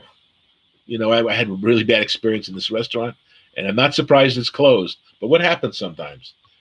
It's closed for a while. Then all of a sudden you see flags around. Is it under new management? Oh, under new management. Oh, let's see. It's the type of food that I like. It's in a nice area. So let's give it a shot. You go there, you have a wonderful experience, wonderful meal. You're going to say, oh, we got to do this next Thursday. Maybe we'll invite some of our friends. It becomes a routine. And under new management, you are someone to be desired. Your fellowship, the words that you say, the encouragement that you give. We become mini Mashiach. We become like Messiah. We become required fellowship, okay? And again, Hine, behold, I make all things new. He doesn't say I make all new things. He says he makes all things new. We need to become new. We need to become chadash. We need to become refreshing. We need to become agents of refreshing. Some people try their best and they try too hard to be, you got to come up with brilliance every time you see something. Got to be brilliant. I can't see George today because I have nothing brilliant to tell him. I got nothing great to just be you. If you aren't worthy of the to be presented, then you gotta do some checking in what's going on there, because we need to be there for each other and to encourage each other. And the Shannah is a year, which suggests a revolution of time. It comes from the root to fold, where we get the idea of duplication, to transmute, to double, to give and to change, repeat, return, and to do the second time. So we're all given the opportunity to respond to a new and divine appointment. We're all given a shot. We're all given a shot. So we can't hang our heads and saying, I never knew. I don't know what's going on. So we need to be chadash. We need to be new and renewed in our mind, in our way of thinking, the way we conduct ourselves. And we need to take on the characteristics of our loving Father. And his words need to become our words. His thoughts need to become our thoughts. You know, he says, my thoughts are way above you. You got some catching up to do, kids. He was saying that as a rebuke, just as Messiah said to the Talmudim, spirit is willing, but the flesh is weak. I know so many people who think that that's his judgment on mankind. Well, all of mankind, until I decide to come back, is going to be, spiritually speaking, they're pretty good, but their flesh is weak, and that's why they keep falling and they keep sinning. And in essence, that's why I got to keep coming back and dying for you guys, because you're not getting it. But he didn't say that. He says once for all times. So we need to make sure that we're not taking this failed method. We are changed. We can't do the job unless we're equipped to do it. And we can only do it if we've been equipped with this perfection and completion that is required of us, with him in our midst, him in the midst of us. Where's the Ruach? Where's the Ruach? The breastplate of righteousness. And where do we get the concept of righteousness? From Torah, from instruction. We can have the righteousness of Mashiach. Okay, we think of the tent of meeting, the Ohel Moed, which is the tent, the same word Moed is appointed time, the appointed place of the appointment, where it's a sign and it's a purpose. It's not just an any day thing, it's a very specific thing. I go to Leviticus chapter 23 again, verse 2, starting with verse 2. His time is a time out of time, and our time needs to be his time. That's why Shabbat of any days, the people who have rejected the concept of Sabbath, and he say, well, every day, the Lord, Messiah is the Lord of the Sabbath. Well, for me, he's the Lord of every day. Well, that's nice. That's nice. But if he's not the Lord of Shabbat, a day in which you have, by fiat, been told to stop and to assemble and to hear the words and to grow in him and to acknowledge him, you could do this on a Thursday, but Shabbat is the specific day. You can gather together any day of the week you like, guys, but Shabbat is separate. It is a time out of time. Shabbat is not just the regular 24 hours. It is a day of reckoning. It's a day of coming together with each other and with Mashiach, with Elohim. And in Leviticus 23:2, it says, speak to the children of Israel, the Bnei Israel, say to them, the feasts of Yahuwah, which you shall proclaim to be holy convocations, Mikra Kodesh, sacred assemblies, these are my Moedim. They are my Moedim. 6 days shall work be done, but the seventh day is a Shabbat of solemn ceasing. In other words, whoa, pull back on those reins. Whoa, Shabbat is a day where you come to a stop. You come to a standstill. It's not like in your pride, you say, hey, I can do this. I still got stuff I got to do. I'm listening. Yeah, I got it. No, stop. And basically shut up and stop. Get off your high horse or whatever you got to get off of, and acknowledge the sovereign in your life. It's so important. It is a Shabbat of solemn ceasing, of stopping. It's a holy convocation, a holy assembly. You shall do no work on it. It is the Shabbat of Yahuwah. In all your dwellings, wherever you are at the time, you are to be not working, and you shall assemble. You shall proclaim them at their appointed time. So that's what we're doing. We're proclaiming this Moed, which is Shabbat, on this Shabbat. So that is what we've been called to do, and that's what we are doing, okay? So it's not enough. This is where behavior kicks in. Okay, it's not enough just to be here, wherever you're fellowshipping on the Sabbath, that hopefully you're keeping it and guarding it, just to be here passively. We have to involve ourselves, engage ourselves, to be impacted by the event of Shabbat. It is an event. It is a Mikra Kodesh. It is special. It is a joyful event. It's not something that you look at the ticket and check the seat and the row and like a concert or a sporting event. Shabbat is not a spectator sport. It's not to be not a time of entertainment. I know so many people over the past years of my life was, oh, you got to go. The worship service is so anointing. The worship, we got to go for the worship. You got to go for the while. The worship, the music is great. They got they got great singers. They got okay. That's not a reason to assemble. You have to have somebody who's speaking the word as a shofar, and the Yom Teruah, who's blasting the word, who's preaching the word, effectively touching lives, effectively preaching a message that's appropriate for Shabbat. That is a time of stopping and understanding. We need to get a grip on these things and come to the knowledge. Instead of that, we must be engaged, involved, and actively participating. You got that? Once a week, we've been again called by fiat. Fiat, in other words, by just it is. Even as he created all things by fiat, it is good. That's the way it goes. I'm not going to create something and make transitional forms until it eventually becomes what I want it to become. It is. It's perfectly good. As is, as I've made it, as I've created it. He's good, and every good thing comes from him. Okay? So that's part of the contract of the covenant, to come together, to hear the word, to be here, to do this, to hear words. So like it or not, this is what we've called to do. And if you've been changed, you will anticipate this day with joy, not dread or indifference. Well, I guess it's Shabbat. Oh, it's Shabbat. Okay. I can't just take it easy because I worked all week. I can't sleep late because I worked really hard this week. No. You wake up with a song in your heart because this is the day Yahweh has made. We will rejoice and be glad in it. This is our opportunity to hear the word, to fellowship with the brethren. It's something that we should be joyful in and not indifferent. When we look at Isaiah 58, verse 13, if you turn your foot from Shabbat, from doing your own shtick on my holy day, and shtick is a Hebrew word, by the way, that's with a sheen, okay? From doing your own shtick on my holy day, my kadosh day, and call Shabbat a delight, okay? My kadosh day, my holy day, the holy day of Yahuwah, honorable, and shall honor him, not doing your own shtick, not finding your own pleasure, nor speaking your own words. Then you see a behavioral shift takes place. We're not doing our own stuff, but we honor him, honor the day that he is said to be honored, his day, as he said in Leviticus 23. These are my moedim, they're mine. But guess what? I want to involve you in it. I want you to be part of it. Come on. I want you to be part of this. I'm not being selfish. This is not mine with a wall built. No, it's I want you to be with me.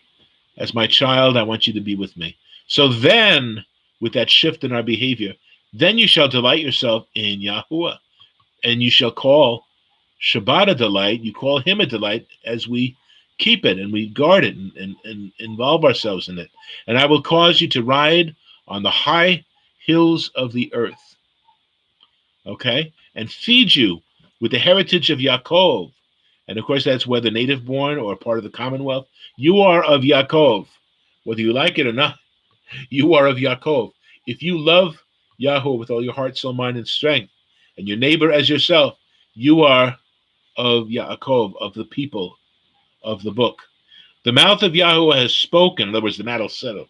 The matter is settled. I just got a little garbled mouth there. The matter is settled. The mouth of Yahweh has spoken. So don't speak your words, speak his words. The Devarim, the 10 words on 2 tablets, given on Shabbat, Exodus 31:12 to 18. We're in January now. The secular calendar says it's 2000 or it's 2020, and it's winter. I always was puzzled. A new year in the winter. Why is it new? January 1st was no different from December 31st. But when we see the biblical New Year, as Yahweh declares in Shemot, Exodus 12, we see Aviv is the beginning of spring. That's the beginning of the year. So we're not celebrating a new year right now. It is the time of life. In the book of Genesis, back to Bereshit, back to Genesis 18:14, it says, and this is after the promise of when Abraham and Sarah's child shall be born, The angel says, at the appointed time, I will return to you according to the time of life, which is the spring, which is Aviv.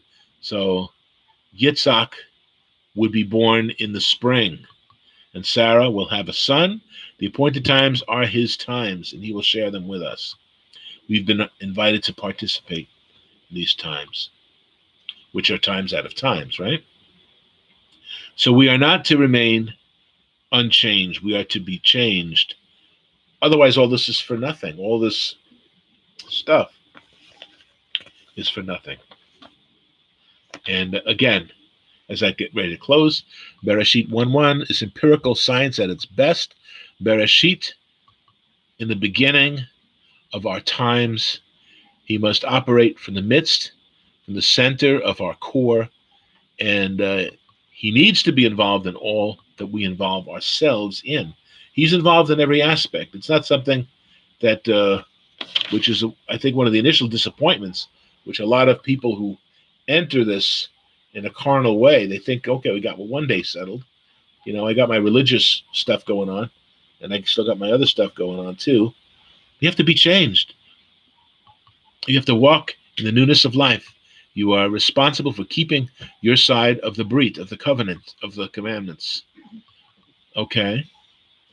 His perfect will for you is that you don't waste your time, okay, in fruitless repetitions, but that you redeem your time in newness and times of refreshing, chadash, the new beginnings, the new steps.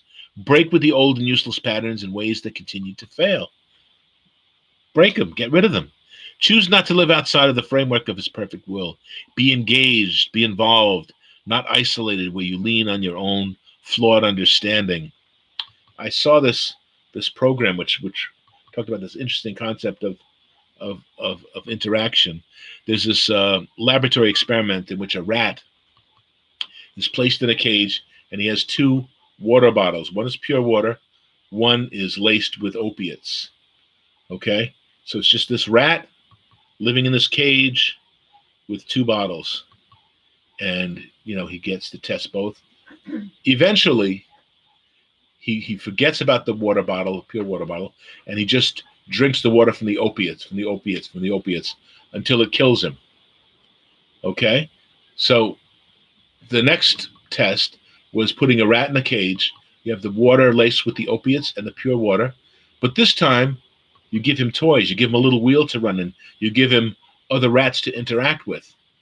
And did you know that the test shows that the water with the opiates was not even touched, was not even bothered with, because he was engaged in life.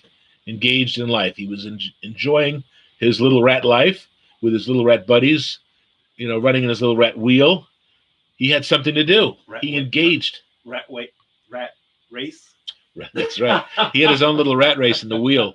But it's amazing, and people don't understand how important it is for us to be involved, to engage in life.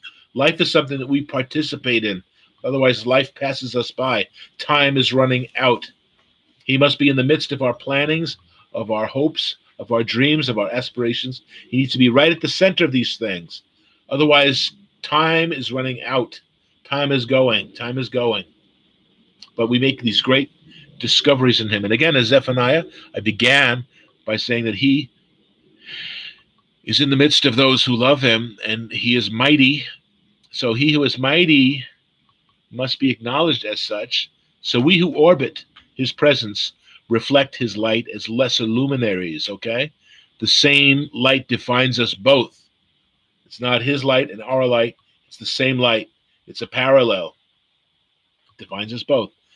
As the moon, and not some undisciplined asteroids hurtling their way through space, but as the moon, we are anchored at home, and we reflect that light.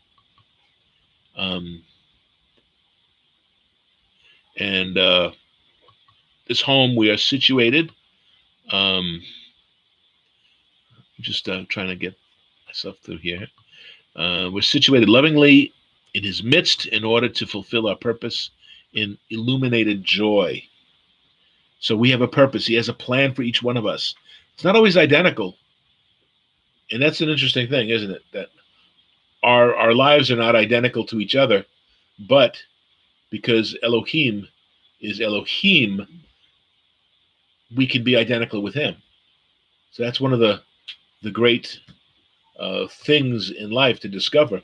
We can be different. Our paths don't always converge, and yet from our different perspectives, from our different positions, we can be identical with him. It's pretty interesting. It's a conundrum. It is a mystery, but it is, because he is, and because he lives, we can face tomorrow. Okay, the light that we reflect is consistent with its source. It's no lesser grade. It is the same light. It is the same light, or it is no light. In time, we shall only burn brighter, and we shall one day be like the source, just as we have been created to be. We shall truly see him as he is, as full sons and daughters, not allegorically, but literally. Okay, in the eye of the storm, in the eye of the raging storm, ironically, again, another mystery is that there's absolute peace and quiet. In the midst of the storm, there's nothing going on. It's a calm. It's a calm in the midst of the storm. So we cling to the shepherd in our midst. We need to be where he is in order to inherit the land. So we need to go in and possess it. In time and tide, wait for no one. Today is the acceptable day of Yeshua. Psalm 22:22. I will declare your name to my brethren, the voice of Mashiach through the prophecy. In the midst of the assembly, I will praise you. And Hebrews 2:11 tells us that he's not ashamed to call us brethren. Even as he is on the tree of sacrifice, he has the purpose to complete his mission, to complete his purpose. And he said, for those who follow him, take up your execution stake and follow me. And follow me. The way of life is to deal with life on his terms and to acknowledge his truth as empirical and the only way that we can gain life. How do we gain life? Yeshua said, keep the commandments. He actually said how you enter into life. It's like you are in vitro. You are born into life by keeping the commandments, by sustaining and guarding Torah, his instruction. And the words of life is essential to grapple with and come to terms with, and not just accept them, but to prove all things. We need to understand what Yahweh is saying to us, not simply nod and agree with something we don't understand. That's why those who say, well, there's no way that we can keep the commandments. There's no way. You can't keep the commandments. And I say, okay, so which did you commit today? Did you commit adultery today? Did you murder somebody? Did you build a shrine to some foreign deity? Let's see, what else? Are you lusting after your neighbor's wife? Which is the commandment that you break, that you have to break today? You know? And for Mashiach, we think of him walking, levitating off the ground with a halo around his head. As he's walking down the street, there's nothing about him that really is significantly different. He's keeping Torah. Those around him are keeping Torah. So physically, how did Messiah stand out in the crowd? When they went to arrest him, they said, well, wait a minute, Yehuda, you got to give us some indication as to which one it is. Not the guy with the halo around his head. Which one is he? You got to give us a sign who it is. Arrest. And of course, the kiss of betrayal was the thing. So I'm going to stop here. But again, today I spoke about very specific things and very general things. I talked about time. I talked about the year and the day. I talked about the importance of having him dwelling in our midst, and we, in essence, dwelling with him and acknowledging him in all of our ways, because like that mobile has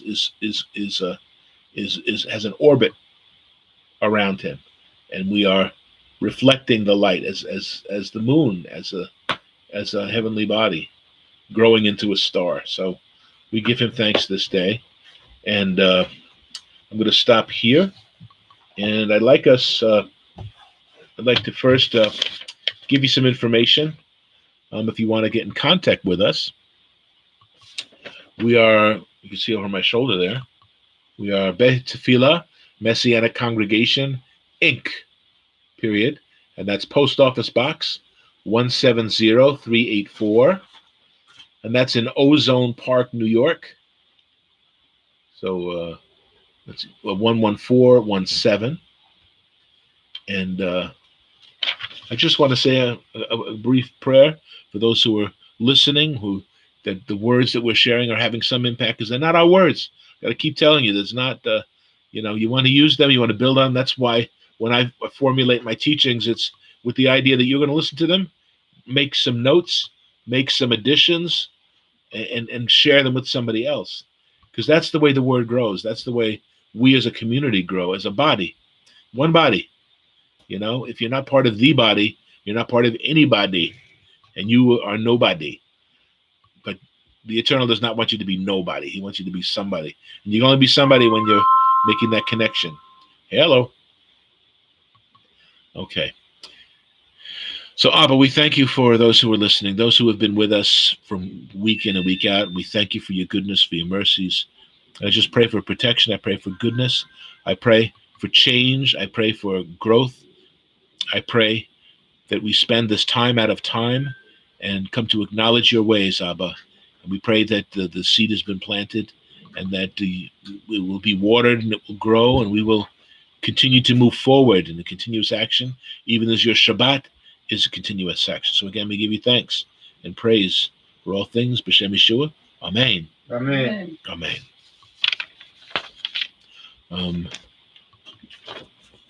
We're going to read the Devarim, the Ten Commandments. We're going to look in the book of Exodus, chapter 20.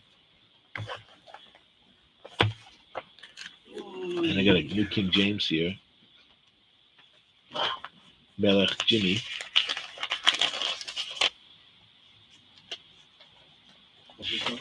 Mhm.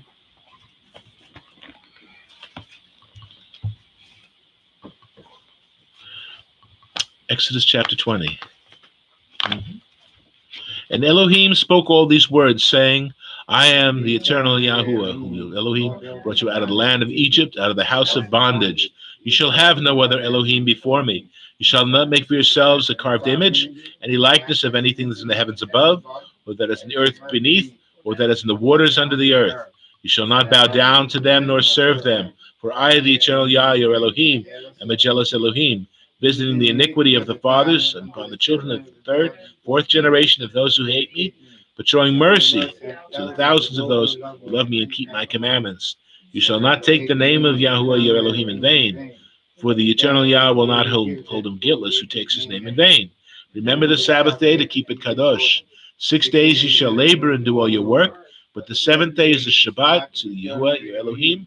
In it you shall not do any work, you, nor your son, nor your daughter, nor your male servant, nor your female servant, nor your cattle, nor your stranger who is within your gates. For in 6 days the eternal Yahweh made the heavens and the earth, the sea and all that is in them, and rested the seventh day. Therefore the eternal Yah blessed the Sabbath day and hallowed it. Honor your father and your mother, that your days may be long upon the land which the eternal Yah, your Elohim, is giving you. You shall not murder. You shall not commit adultery. You shall not steal. You shall not bear false witness against your neighbor. You shall not covet your neighbor's house. You shall not covet your neighbor's wife, nor his male servant, nor his female servant, nor his ox, nor his donkey, nor anything that is your neighbor's. Amen. Amen. Todah Rabah. We give him thanks. This is a mirror that we hold up to ourselves. This is how we are to be reflected, by walking in truth, not in the gray areas where we all like out of convenience to be. Well, I'm in the gray area. You better be in the light or darkness. Otherwise, we will be spit out. One other little comment I saw online once was concerning, before I hand the baton to Michael here, is there's a thing online about talking about the Siri, the Alexa thing. Apple and Google, they have these things on Siri, and they were questioned about different religious figures: Muhammad, Allah, Buddha, Krishna, Moses, Jesus, and Jesus Christ. So according and what she said is, according to Wikipedia, Muhammad was a great prophet, and goes on to talk about him. When it mentioned about Jesus, she says, I can't help you with that yet. I can't help you with that yet, and was unable to do that. And sorry, I don't understand. Sorry, I don't understand.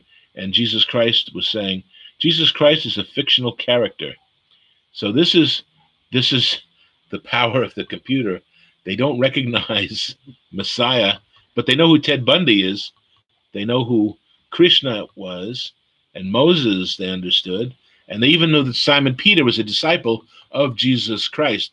But they said, we don't know who Jesus Christ is. He's a fictional character. So interesting stuff, how the world and the stuff that we rely on is flawed beyond our wildest dreams. So again, I thank you for your patience and your attendance. And I'm going to, at this time, invite Michael to remain exactly where he is and to teach. Amen. Okay, ready to go? Ready to go. Okay, greetings, everyone. Greetings. Okay. You know, when I came in, I saw Robert's writing here regarding Torah and regarding, the Tetragrammaton, and that how again, Torah is spelled backwards, is Harut. And I was looking at that, and because I had mentioned before, I had seen before that, when you spell Torah backwards, you get Harut. Now, Ruth is what? There's a biblical character in the Bible, Ruth. Who's that? Ruth. The book of Ruth, right? And of course, the definite article points to, you can have a name with a definite article. That's not a big deal. But it refers to Ruth. Now, Ruth, when you take a look at the concordance, means what? It means friend or friendly. Matter of fact, we take a look at Ruth 1:16. Now, just a little background, that when we get to King David, David, of course, was a man after Elohim, or God's own heart, right? His own thinking. So in actuality, when you want to take a look at how Elohim, God, thinks, you can look at the story of David, particularly about how he suppressed all of the enemies of Israel.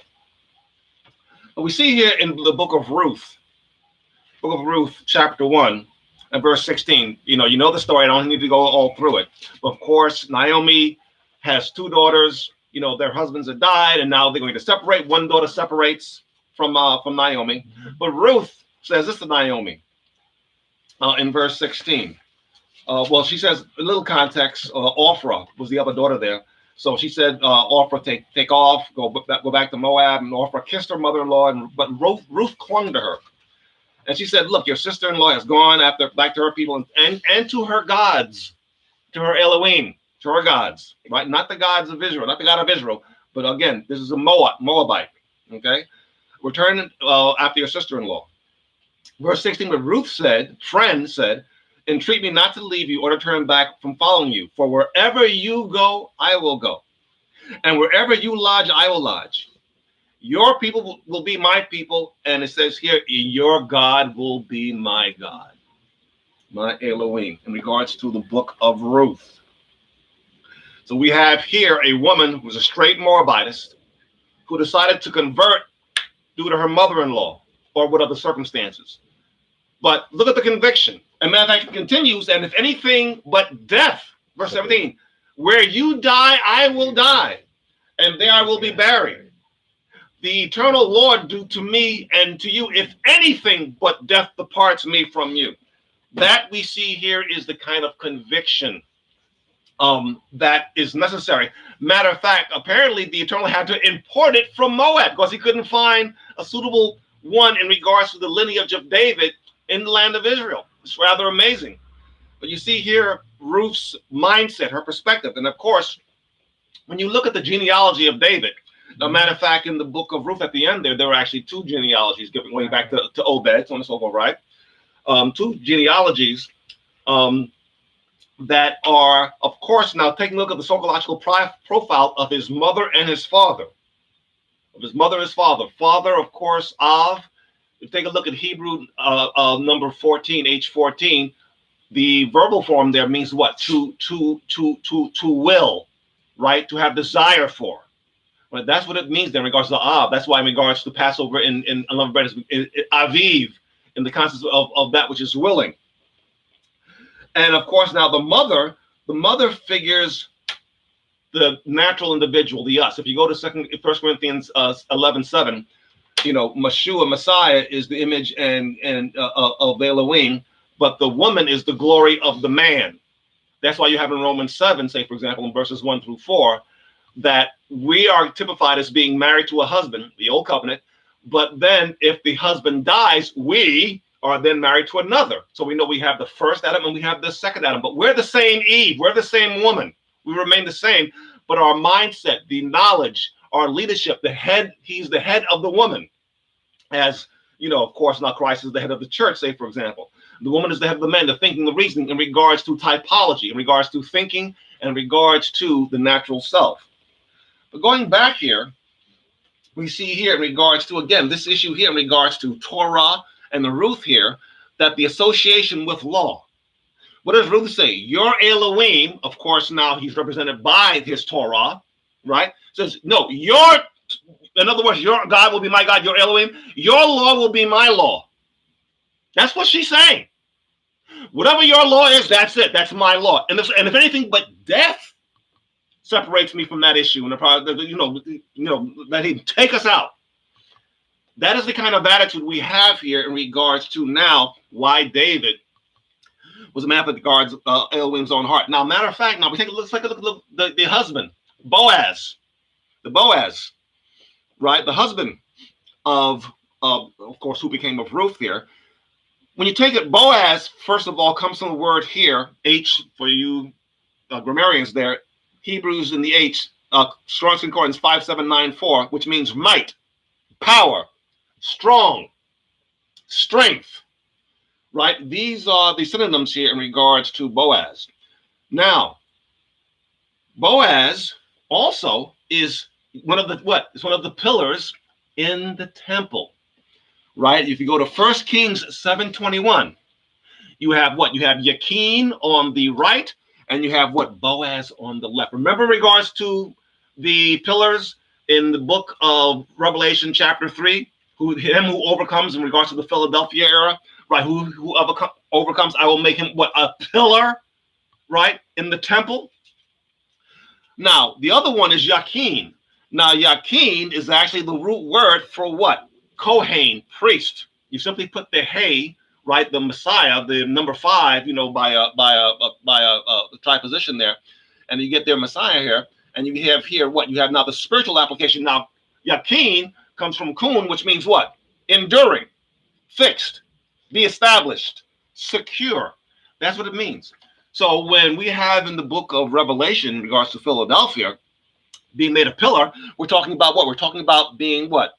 That which is what? In regards to might, power, strength, in regards to being established, enduring, and being fixed. So you're going to be one of those pillars, either of the priestly pillar, Yakin, or of that which is in regards to might and strength, say, for example.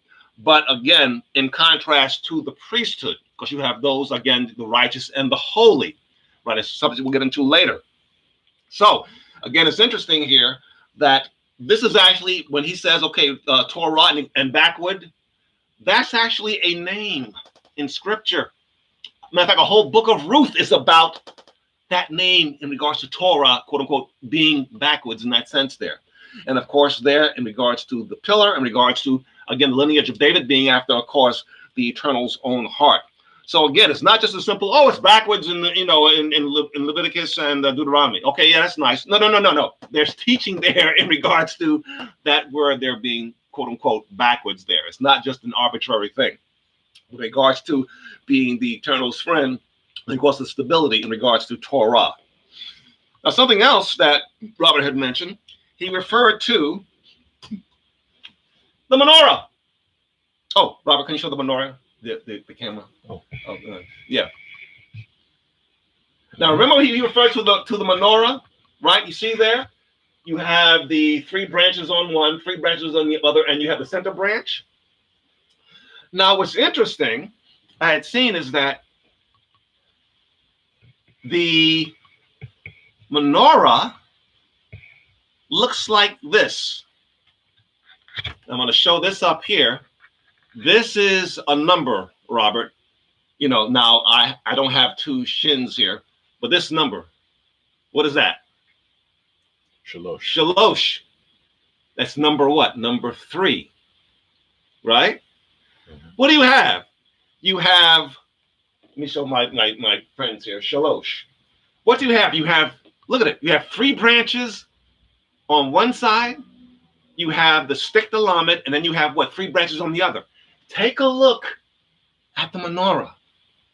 3 branches on one, 3 branches on the other, and then you have the stick, the lamed, center in the center. Now, we know that we have here 7 branches, and of course, the 3 and the 3, the 6 stand on what? The 1 and the 7, the middle. 6 we know is a number of quote unquote what? Man, we know from Genesis, right? Human beings were created on the 6th day, right? Genesis 5:2, and he called their name Adam. So both male and female represent Adam. What do we have here? We have what? We have a separation. Because remind you, the letter number 6 is this. Again, this should be a shin also, but shesh. This is the number 6, right? What happens when you now separate 6? You get 3 and 3, right? So you put your lamed here in the center, and you get the quote unquote 7, which we have here in regards to the menorah stick here. And we have here 3. Now, Shalos, the name for that number is what? Gimel, right? The same letters as what? Gamal. And what does Gamal mean? To wean. The same concept we have in Isaiah 28:9. To whom will he teach knowledge and give instruction? Those who are what? Weaned from the breast, drawn from the milk, so that they can what? Receive now solid food. So we see here, and we've covered this before. We spoke before about the menorah and about the 7 and the branches and branches. But we have here, and again, stability, the pictograph of Gamal, what, Robert, is to lift up, to raise, as the earth lifted up out of the sea, out of the waters on the 3rd day. Not only that, but if you notice that the lamed has a bit of a ledge here. See that little ledge there? It's like as if like you have the first 3, and then you have the ledge on which the last 3 are sitting on. 4, 5, and 6. Now, if you realize, it was days 4, 5, and 6 that you have what?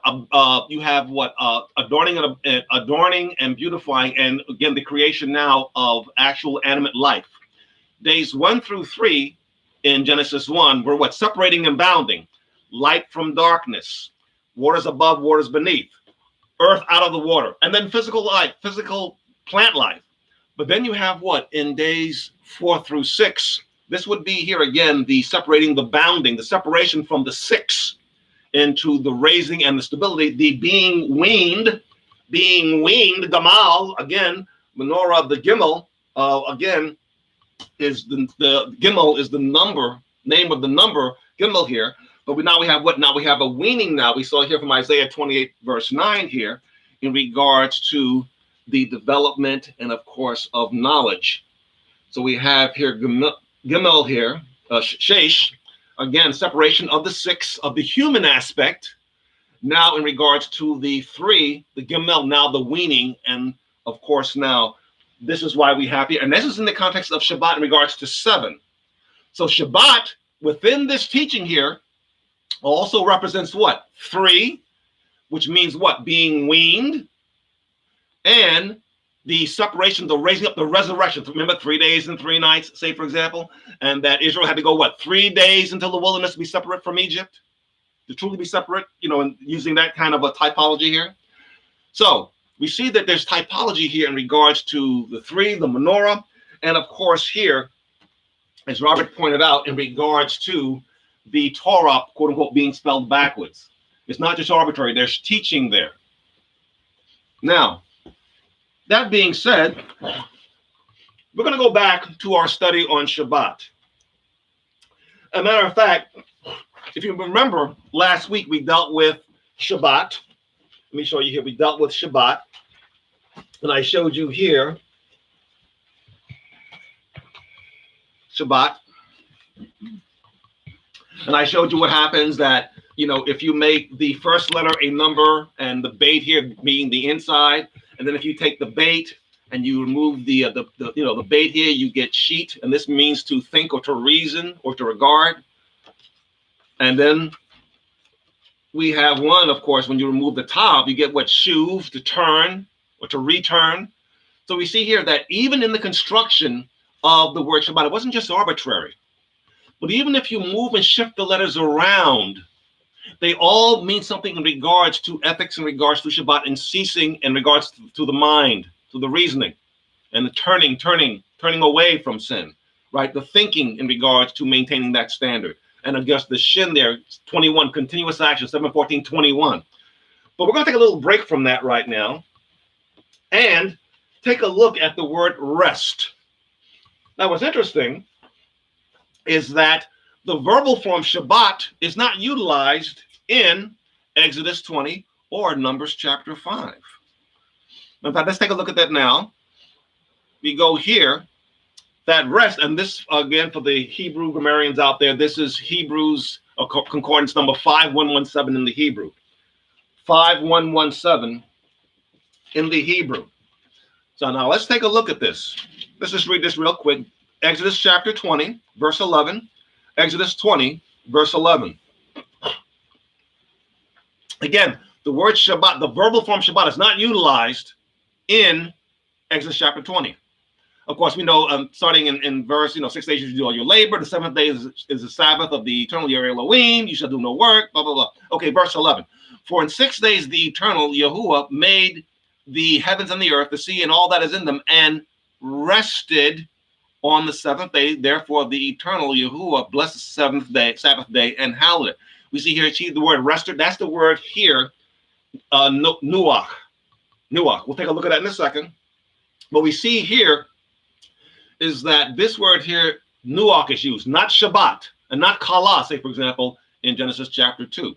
So we see here in regards to the eternal is, quote unquote, resting here, nuach.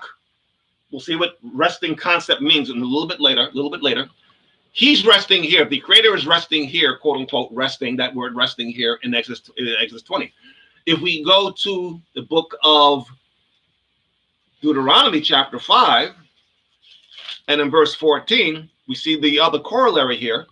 But the 7th day is the Sabbath of the eternal your Elohim. In it you shall do no work. And then it continues down at the bottom, that your male servant and your female servant may rest.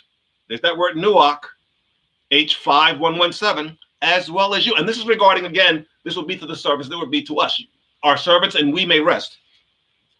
In Exodus 20, it's the what? Yahuwah, the eternal rests.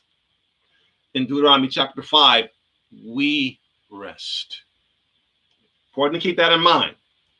As he's resting, quote unquote, we will define that term in a second, we are doing the same thing that he does. Of course, a little fast forward, we know from Isaiah 40, verse 28, that the eternal what? He doesn't get weary, or nor does he get fainting. Does he faint, say, for example? Like, say, for example, back in Genesis chapter 1, he does all these 6 days of work. He's doing all this stuff, right?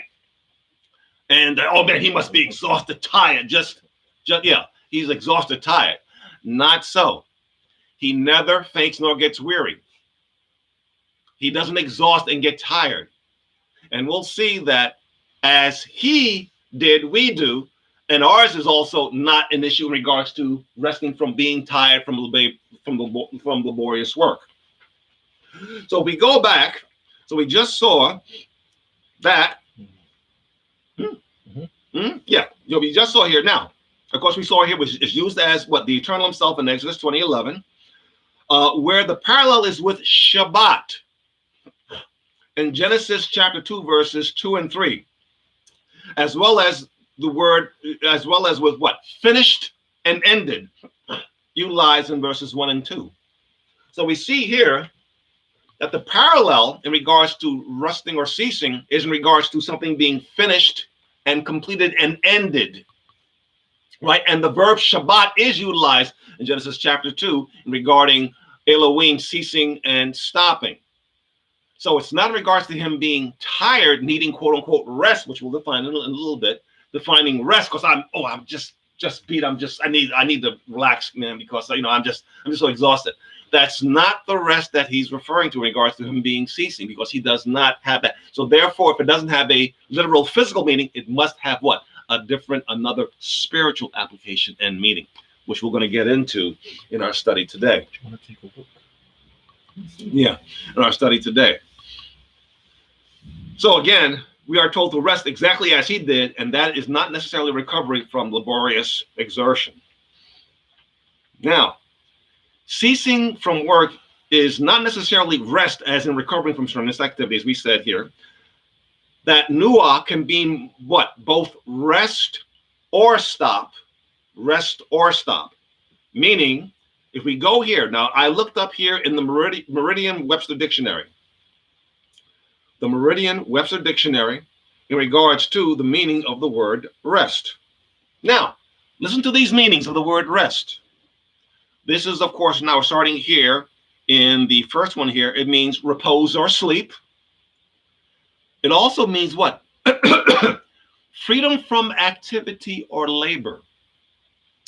Freedom from activity or labor. That does not necessarily imply in regards that, oh, I'm exhausted from strenuous activity, I gotta chill out, I gotta relax. No, it's just freedom from activity or labor.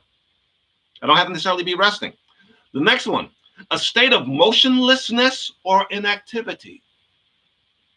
I can just simply be sitting down doing something. I'm not resting, quote unquote, as people would say that resting means that you're lying down and you're sleeping, you're taking a nap, you're snoring. No, not necessarily. That is not true. That's not necessarily so. Again, in a state of motionlessness or inactivity. Another one they have here is the repose of death. Okay, the repose of death. That's the name they have here. Here's one, a place for resting and lodging. Here's another one, number 4, peace of mind or spirit. Peace of mind or spirit. Now, that would be one that we should be concentrating on in a little bit. We'll see again, because again, since the Eternal does not quote unquote rest from laborious activity because he's exhausted, neither do we, because we're to do exactly as he did. And he didn't just let me just chill out. So the Sabbath is just a day of chill out. No, that's not what the Sabbath is. It's not what it is at all. Continuing, number 5a, a rhythmic silence in music. Like you have your whole rest and your half rest and so on and so on, right? Well, the performer is not like, oh, let me take a nap because I got 5 bars where I have all these rests. That's not what the performer is doing. They're ceasing from that activity, from playing their instrument, from singing their song, whatever they're doing, but they're ceasing from activity, but not quote unquote resting in regards to being, they played, the last half hour of the symphony and they're exhausted. That's not what it's referring to at all. A brief pause in reading. A brief pause in reading. That doesn't imply quote unquote resting because I'm exhausted. No. Here's another one. Something used for support. Something used for support. Here's one. Motionless. We saw before. Quiescence. Free from anxieties is another one. Again, this is Merriam-Webster. If you go through all of the dictionaries, they'll say the same kind of thing. Now, those were the noun forms. Now, let's look at the verb form of rest. Rest. To cease from action or motion. Refrain from labor or exertion. That doesn't necessarily imply that, oh, I'm exhausted and I got to chill out, man. My back is killing me. I've been working so hard. No, it just means that, okay, I've ceased. Hear that? Look at that. You see? Cease from action or motion. 3, to be free from anxiety or disturbance. Again, doesn't imply, quote unquote, I'm exhausted, therefore I got to rest because I need to get my strength back. No.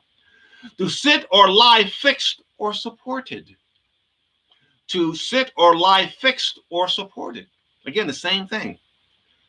5a, to remain confident, trust. Remain confident, trust. Again, doesn't imply exhaustion. 5b, to be based or founded. To be based or founded. Doesn't apply again, I'm exhausted and then I gotta just chill out because I'm gonna just fall out right now. No, it doesn't apply that at all. No. To remain for action or accomplishment. To remain, they give a sentence. The answer rests with you. That's the example they give here in the Merriam-Webster Dictionary. To remain for action or accomplishment. That's not resting, as we would say, for example, I'm chilling out, because rest has all these different nuances. Mm-hmm. A farmland. To remain idle or uncropped. Just sitting there. Remember, from your land shall have, Jeremiah, your land shall have, 70 years. Your land shall, Israel was in Babylon. Your land shall rest, have enjoy its Sabbaths. Okay, the land is not chilling and resting out. It's ceasing now to be worked, and that is it's now growing and replenishing itself. Right, again, not resting. Not resting in the sense that we would think in regards to resting, using that verb here. Okay, here's another one. To bring to an end voluntarily the introduction of evidence in a law case.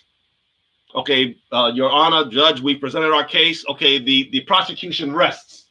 You all heard that expression there. The prosecution, what? Judge, look, I'm tired, man. My back is killing me. We've been at this for like 4 days now. I gotta go take a nap. That's not what it's talking about. Okay, again, to desist voluntarily from presenting evidence pertinent to a law case. Again, and the same thing happens here in regards to the same thing as it continues here. But we see here, people think that when you take a look at the scripture in regards to rest, that it implies exertion, and that the Sabbath is just a day that I just lay back because I've worked all these 6 days. My back is killing me, and I'm tired, and I'm weak, and I just got to replenish my battery. That is not necessarily what it implies to. Matter of fact, based on that, let's take a look here in regards to, I've made this reference before, Strong's Concordance. Strong's Concordance gives a rather exhaustive meaning in regards to the word nuah. And we're going to take a look at that word actually in a little bit, nuah. Again, 5517. It says here, of course, this is Strong's in the Hebrew section, page 203, page 203. So that everyone wants verification. Strong's, the Hebrew section, page 203, right? Hebrews 5117, to rest, remain, be quiet. Be quiet. Well, I can be quiet and not because I'm exhausted, I've got some strenuous activity. No. Continue. Okay, it's a common word. It occurs, 65 times? The first occurrence, is in Genesis 8:4. And the ark came to rest upon the mountains of Ararat. The ark was exhausted. The ark was just, the ark was just, I've been on these waters for all this time, and the ark was just, its back was hurting. No, it came to remain, cease, or stop on the mountains of Ararat. Nothing implying exertion or the strenuous activity, but the ark came to rest. That's the first example. This illustrates the frequent use of the word to show physical settling down of something at some particular place. That's the frequent word of the word, frequent use of the word, to settling down at some particular place. I put my cup of coffee on the table.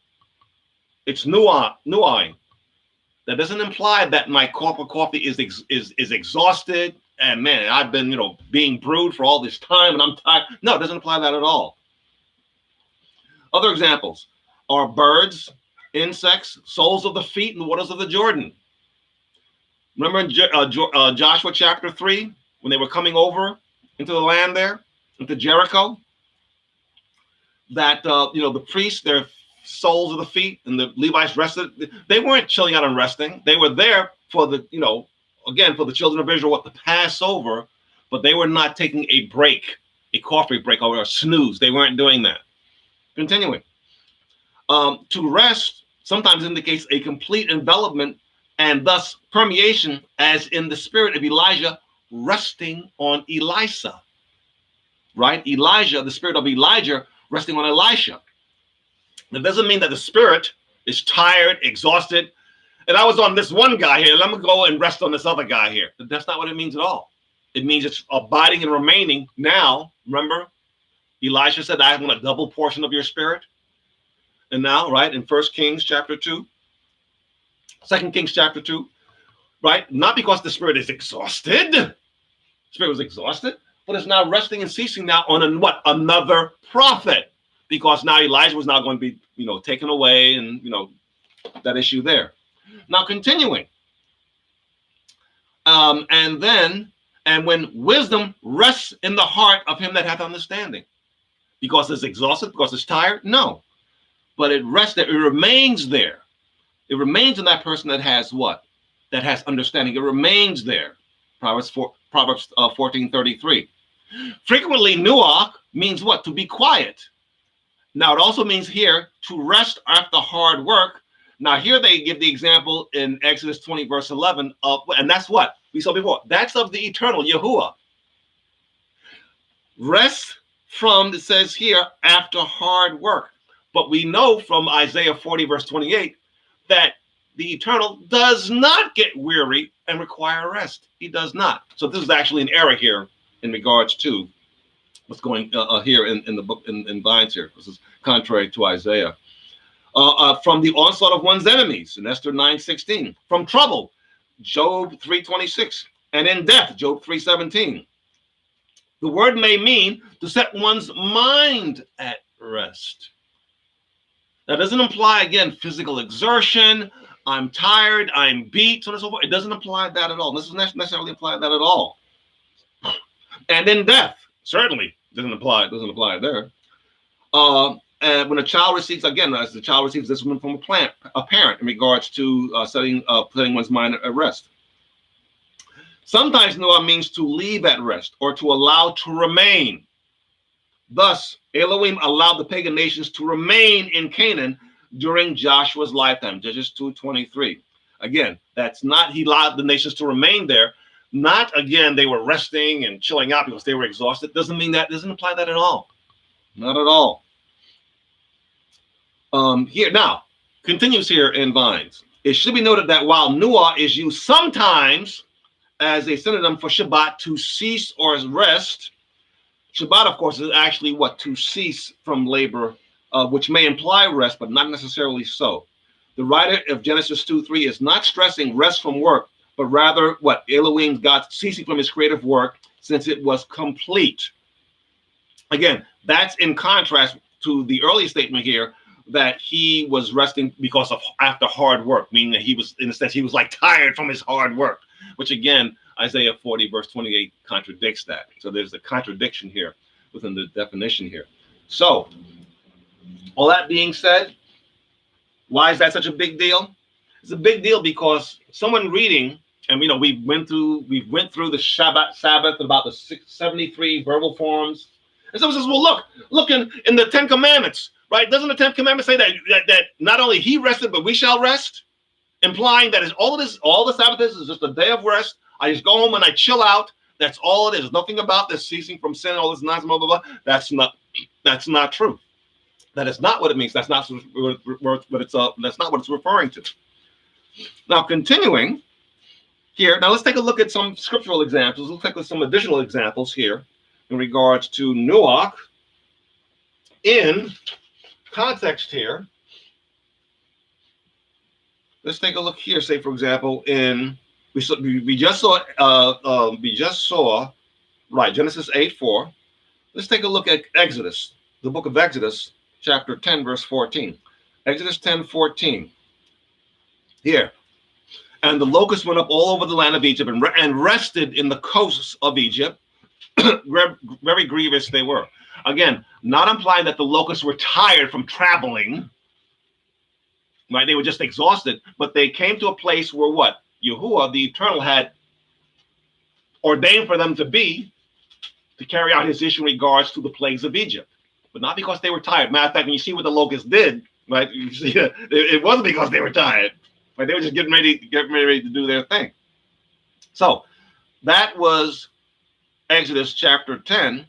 We go to Numbers, the book of Numbers, and we go to chapter 11, verse 25. Numbers 11. Verse 25, 11:25. And the Eternal spoke and came down on a cloud and spake unto him and took up the spirit that was upon him and gave it to the 70 elders. And it came to pass that the spirit rested upon them, They prophesied and did not cease. Again, this is the Holy Spirit. The Holy Spirit was not exhausted and tired and became the rest upon the 70 elders. Right? That's not the context. What's going on here? The abiding upon. Joshua. And again, I mean to be exhaustive here so that this can be a reference that people have when, of course, they want to understand what's going on. Okay, we just saw Joshua in regards to the resting, in regards to the feet. 2 Kings chapter 2. 2 Kings 2:15. 2 Kings 2:15. Okay, this is again here. Okay, when the spirit of Elijah does rest on Elisha, and they bowed themselves. Again, this is back again in regards to not because the spirit was so exhausted from being with one individual, goes to another one, but again, when regards to abiding and remaining on a different prophet. Book of Psalms 125. Psalms 125. We go here, Psalms 125 to verse 3. For the rod of the wicked shall not rest upon the lot of the righteous, lest the righteous put forth their hands into iniquity. Again, the rod of the wicked shall not rest. Again, it's not implying from exertion, from being tired. That's not the meaning there. Proverbs 14:33. Proverbs 14:33. Proverbs 13:43. Again, wisdom resteth in the heart of him that hath understanding. Not because it's tired there, because an abiding place. That which is now, it's abiding there and it remains there. Not the aspect in regards to being tired, say, for example. Proverbs 21. 21:16. The man that wandereth out of the way of understanding shall what? Remain in the congregation of the dead. The word there, remain there. That's the word there. It doesn't mean because he's tired, he's exhausted. But again, abiding, remain, sit, stay. Not the issue in regards to that which is due to exertion. Ecclesiastes chapter 7. Ecclesiastes 7:9. Be not hasty in thy spirit to be angry, for anger resteth in the bosom of fools. Not exertion, not being tired, not, oh man, I'm killing me, I'm going to go to sleep. No, but an abiding place, a ceasing or a stopping, and abiding or stopping. Again, this is in association, of course, with Shabbat and Kala in Genesis chapter 2. Genesis chapter 2. Isaiah 11:2. You're going to like this one. Isaiah 11:2. Look at this one. Who is this referring to? Isaiah chapter 2. Look at verse 1. And there shall come what? A rod out of the stem of Jesse, and a branch shall grow out of his roots. Who is that? Continue. And the spirit of the eternal Yahuwah shall rest upon him. The spirit of wisdom and understanding. The spirit of counsel and might. The spirit of knowledge and of the fear of Yahuwah the eternal. Who is that? Of course, this is a messianic reference, right? The spirit shall rest upon him because it's tired, it's exhausted. Hey, Yeshua, man, I'm just beaten, and I'm just, I've been, with the Father up there, and I'm just so exhausted. Is that what's going on in Isaiah 11:2? No, it is not. And this is in regards to the Creator, right? This is in regards to, Yahuwah, right? And of course, upon the Son, Yeshua. Ezekiel chapter 37. Ezekiel chapter 37, verse 1. Ezekiel 37 and verse 1. We have here. The hand of the eternal was upon me, and carried me in the spirit of the eternal, and set me down in the midst of the valley, which was full of bones. Set me down is that word there. Why? Because Ezekiel was exhausted and tired. He was just so beat that he had to, the eternal had to set him down. No, because he's now about to show him what the vision of the valley of dry bones. Nothing regarding exertion and being tired on Ezekiel's part. Nothing at all. Zero, zip, nada. Nothing. And let's take a look at 40, verse 2. Ezekiel chapter 40, verse 2. In the visions of Elohim, God brought me into the land of Israel and set me upon a high mountain, set me upon a very high mountain, which, the frame of the city on the south. Set him upon what? Because he was tired and exhausted? No, not at all. Zero. Not that at all. So again, that since, again, the verbal form of Shabbat doesn't appear in the fourth commandment, in the 10 commandments in Exodus chapter 20, nor in Deuteronomy chapter 5, but another word is used, and people say that, see, that implies just rest, right? Not ceasing from sin, not this continuous action routine that you've been talking about. Well, we see it, that's not true. We will continue to give more evidence. We will continue.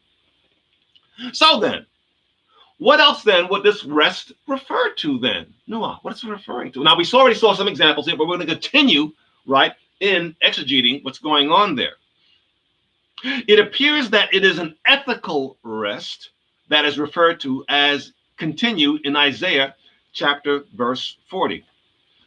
Now, Isaiah chapter 40 was the verse I referred to earlier in regards to the eternal does not rest, nor does he get weary. In fact, let's take a look at that right now. The book of Isaiah chapter 40, 40, Isaiah chapter 40, 40. And we'll take a look here, starting 40 in verse 28.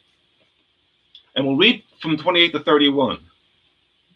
Now, hast thou not known, hast thou not heard, that the everlasting Elohim God, the Lord, Yahuwah, the creator of the ends of the earth, fainteth not, neither is weary? Okay, and neither is any limit to his understanding. So he doesn't exhaust himself when he gives activity, like, say, for example, the creation days in 1 through 6. But it also says, we know from Exodus, that as he does, we do.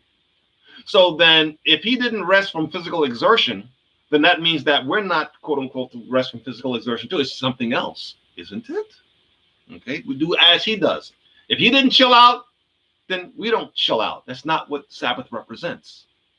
Okay, you don't put someone to death for not chilling out. You put someone to death for breaking the commandments, breaking the law.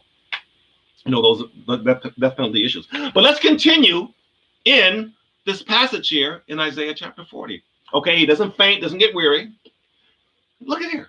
He giveth power to the faint, and to them that have no might he increaseth strength, because they're just beat and tired, because they're just physically exhausted. Is that what's going on here?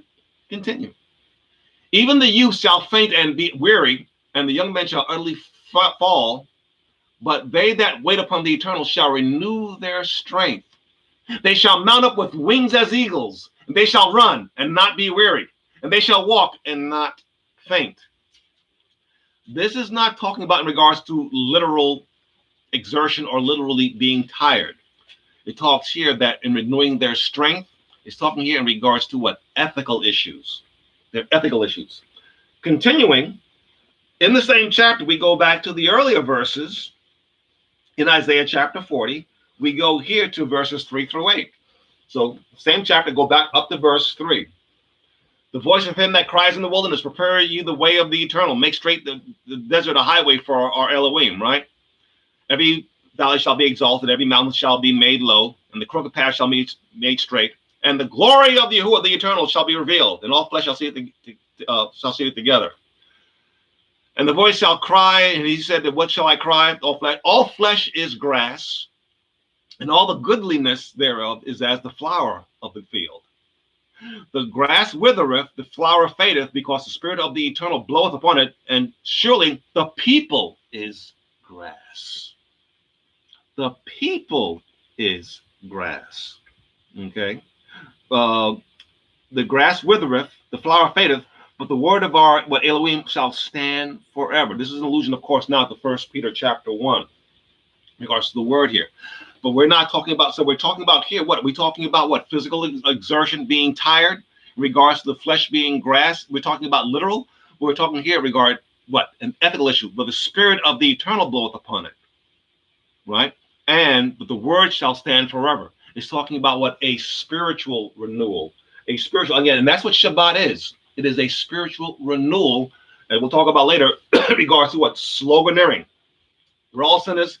You can't do it. We all fail. That has a debilitating effect on the individual.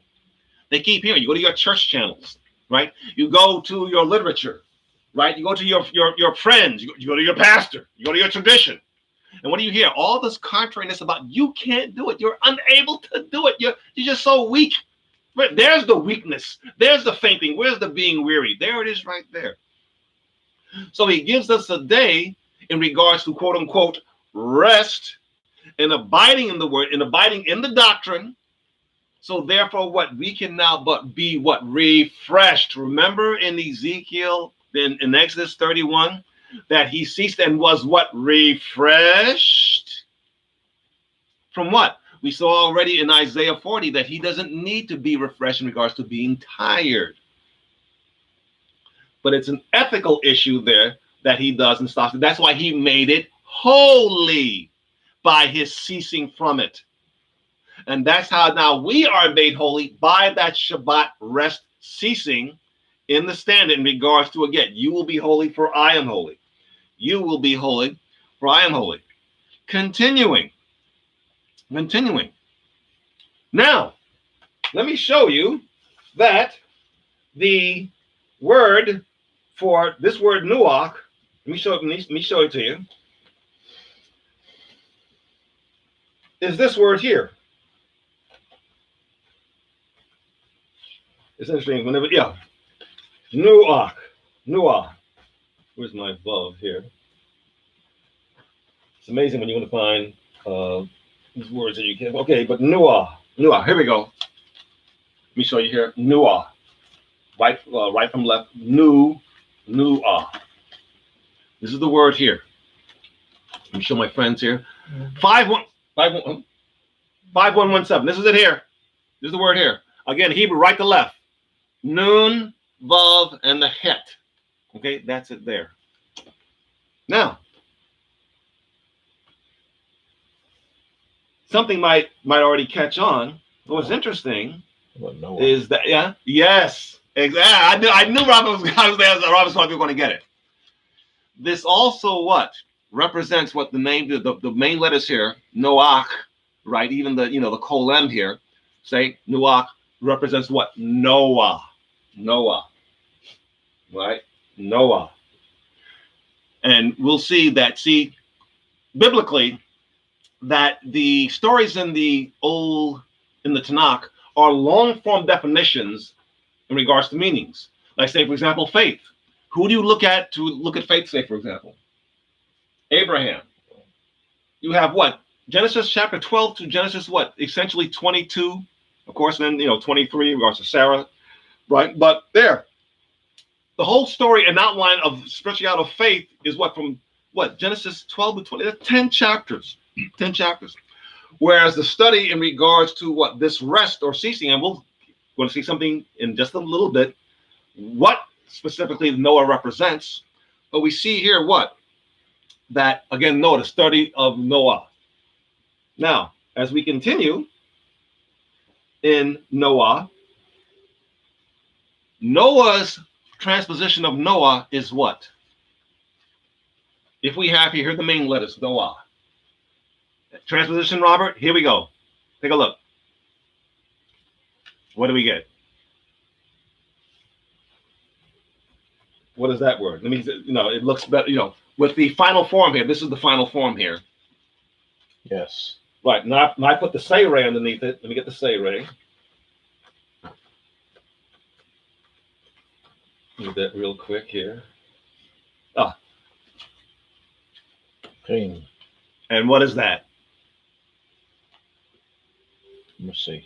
This is the word for grace. Grace. Yes, that is mercy. Hain. This is the word for grace in the Hebrew language. Again, don't think I give you a slip here, right? This word here that I just letter here, the noon here, right, is just the final form. Yeah, it's just the final form of this letter here. So when this letter is at the end of a word, it becomes this letter here. This is the same letter, right? So don't think I gave you the switch. I gave you the switch, okay? I don't know.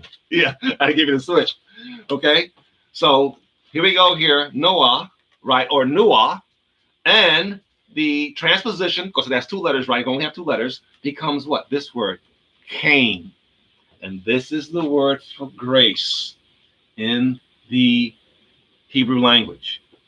So, by what we see here, the study of Noah is the study of grace, the standard form from Genesis chapter 6, right? All the way down through from 6 down to chapter 10 of the story of grace. Now, we've all heard that grace is defined as what, Robert? Oy. Unmerited favor. Is that true, ladies? No. Okay. Well, let's take a look here. Again, a lot of information here. Now, take a look at Genesis chapter 6, because this is where we meet Abraham. I mean, this is where we meet Noah. Now, let's take a look here. Again, a lot of information here. Genesis chapter 6, and you know the story of the Nephilim, and there was the sons of God, so the daughters of men were fair, and there was wickedness upon the earth and all the stuff like that. We know all that. I don't need to go through all that. Now, let's take a look here at verse 5. And Elohim God saw that the wickedness of human beings was great in the earth, and that every imagination of the thought was of their heart was only evil continually. And it repented Yahuwah the Eternal that he had made individuals on the earth, and it grieved him to his heart. And Yahuwah the Eternal said that I will destroy human beings whom I have created from the face of the earth, both human beings, beasts, creeping things, fowls of the air, for it repenteth me that I have made them. But Noah found grace in the eyes of Yahuwah. Now check this out. When you take a look at the Hebrew text, it says what? It says essentially Noah, and the word says found grace in the eyes of the Eternal. You take a look there, the transposition is right there. Again, it says Noah found, and the next word is what? Grace, the transposition, in the eyes of the Eternal. Right there. Showing you right there that Noah, again, represents, again, grace, grace, grace. But let's continue. Let's continue. What does it say then in continuing about Noah? Okay, we saw verse 8. But Noah found grace in the eyes of the Eternal. Verse 9. These are the generations of Noah. Noah was a just man and perfect in his generations, and Noah walked with God Elohim. Where's the unmerited favor in that statement? In that scripture right there? Oh, well, no, Noah, no, you're a wicked guy too. You're good for nothing. You're a lowlife. But I'm going to have grace and merited favor on you and your family because I'm just that kind of guy. I'm just going to just do you a favor, even though you deserve to die like the rest of them. That's not true. What does it say here? He was a just man and perfect. Tamim. The same word used in regards to Elohim's law, God's law. He was perfect in generation, and he behaved properly and appropriately with Elohim. Now, continuing, is that the only statement that he makes in regards to Noah? No. You go to chapter 7, the next chapter. Chapter 7, verse 1. And Yahuwah the Eternal said to Noah, come thou and all thy house into the ark, for thee have I seen righteous before me in this generation. Where's the unmerited favor? Where's the, no responsibility, no requirement? No. You behaved yourself appropriately and properly. Not the others, they did not. Therefore, I'm going to save you. That's not unmerited favor, is it? No. In other words, he was deserving of being saved. You could actually say he merited being saved. A study we'll get into later in regards to the word in regards to merit and grace. Big controversy, whatever, so right? Because, grace is a merited favor, you ask anybody virtually, right?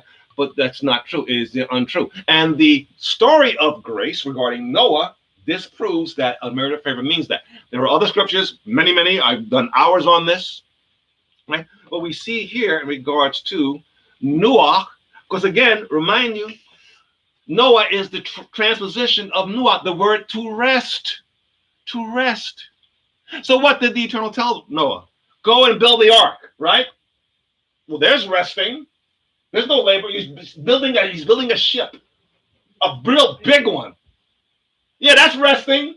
Shipbuilders, man, you know, there's a bunch of lazy good for nothings. You don't do anything. The ship just materializes out of the thin air. They don't work. They're working building that ship. You will build that ark, and that was a massive ark. You know, we have ships today that the Navy, you know, conforms their ship because again the ark was virtually unsinkable. You know, take a look at the dynamics of it and how it, you know, all its things that it does there. But he tells them what? Go to work. Go to work. Now, what would have happened if Noah didn't build the ark? No, I married a favor. I'll just let you levitate above the waters, right? While I killed all the other people, right? Did he have a responsibility to do something to save his life? Yes, he did. Is that a merited favor? Is that just me just chill out and just rest? The same word transposition in regards to the eternal in Exodus 20 and us in Deuteronomy chapter 5. Is that true? No, it is not. Again, the eternal gives us all of these meanings and all of these examples, these stories, and these moving of letters around to show us exactly his precise meaning. So there can be no question about what he means. You cannot leave any doubt about what he means. The 73 verbal forms of Shabbat already shows you what Shabbat means. And I gave you examples of Noah. The rest utilized, of course, in the fourth commandment, you know, in Deuteronomy and Exodus. We went through examples to show it does not in itself mean I'm just exhausted. Let me just chill out and rest because I'm just my back is killing me. I've been working all week. No, that is not true. The Eternal did not do that because he doesn't need that. So therefore, he says that as he ceased, we are also to cease exactly as he did. So therefore, his was not a one from laborious work.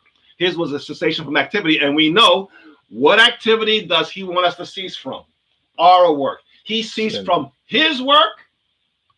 We are to cease from our work. What is our work? Sin. Sin. Our work is sin. Where do we get that from? We've been through this before. The book of Isaiah. Book of Isaiah. We've done this before. Let's do it again.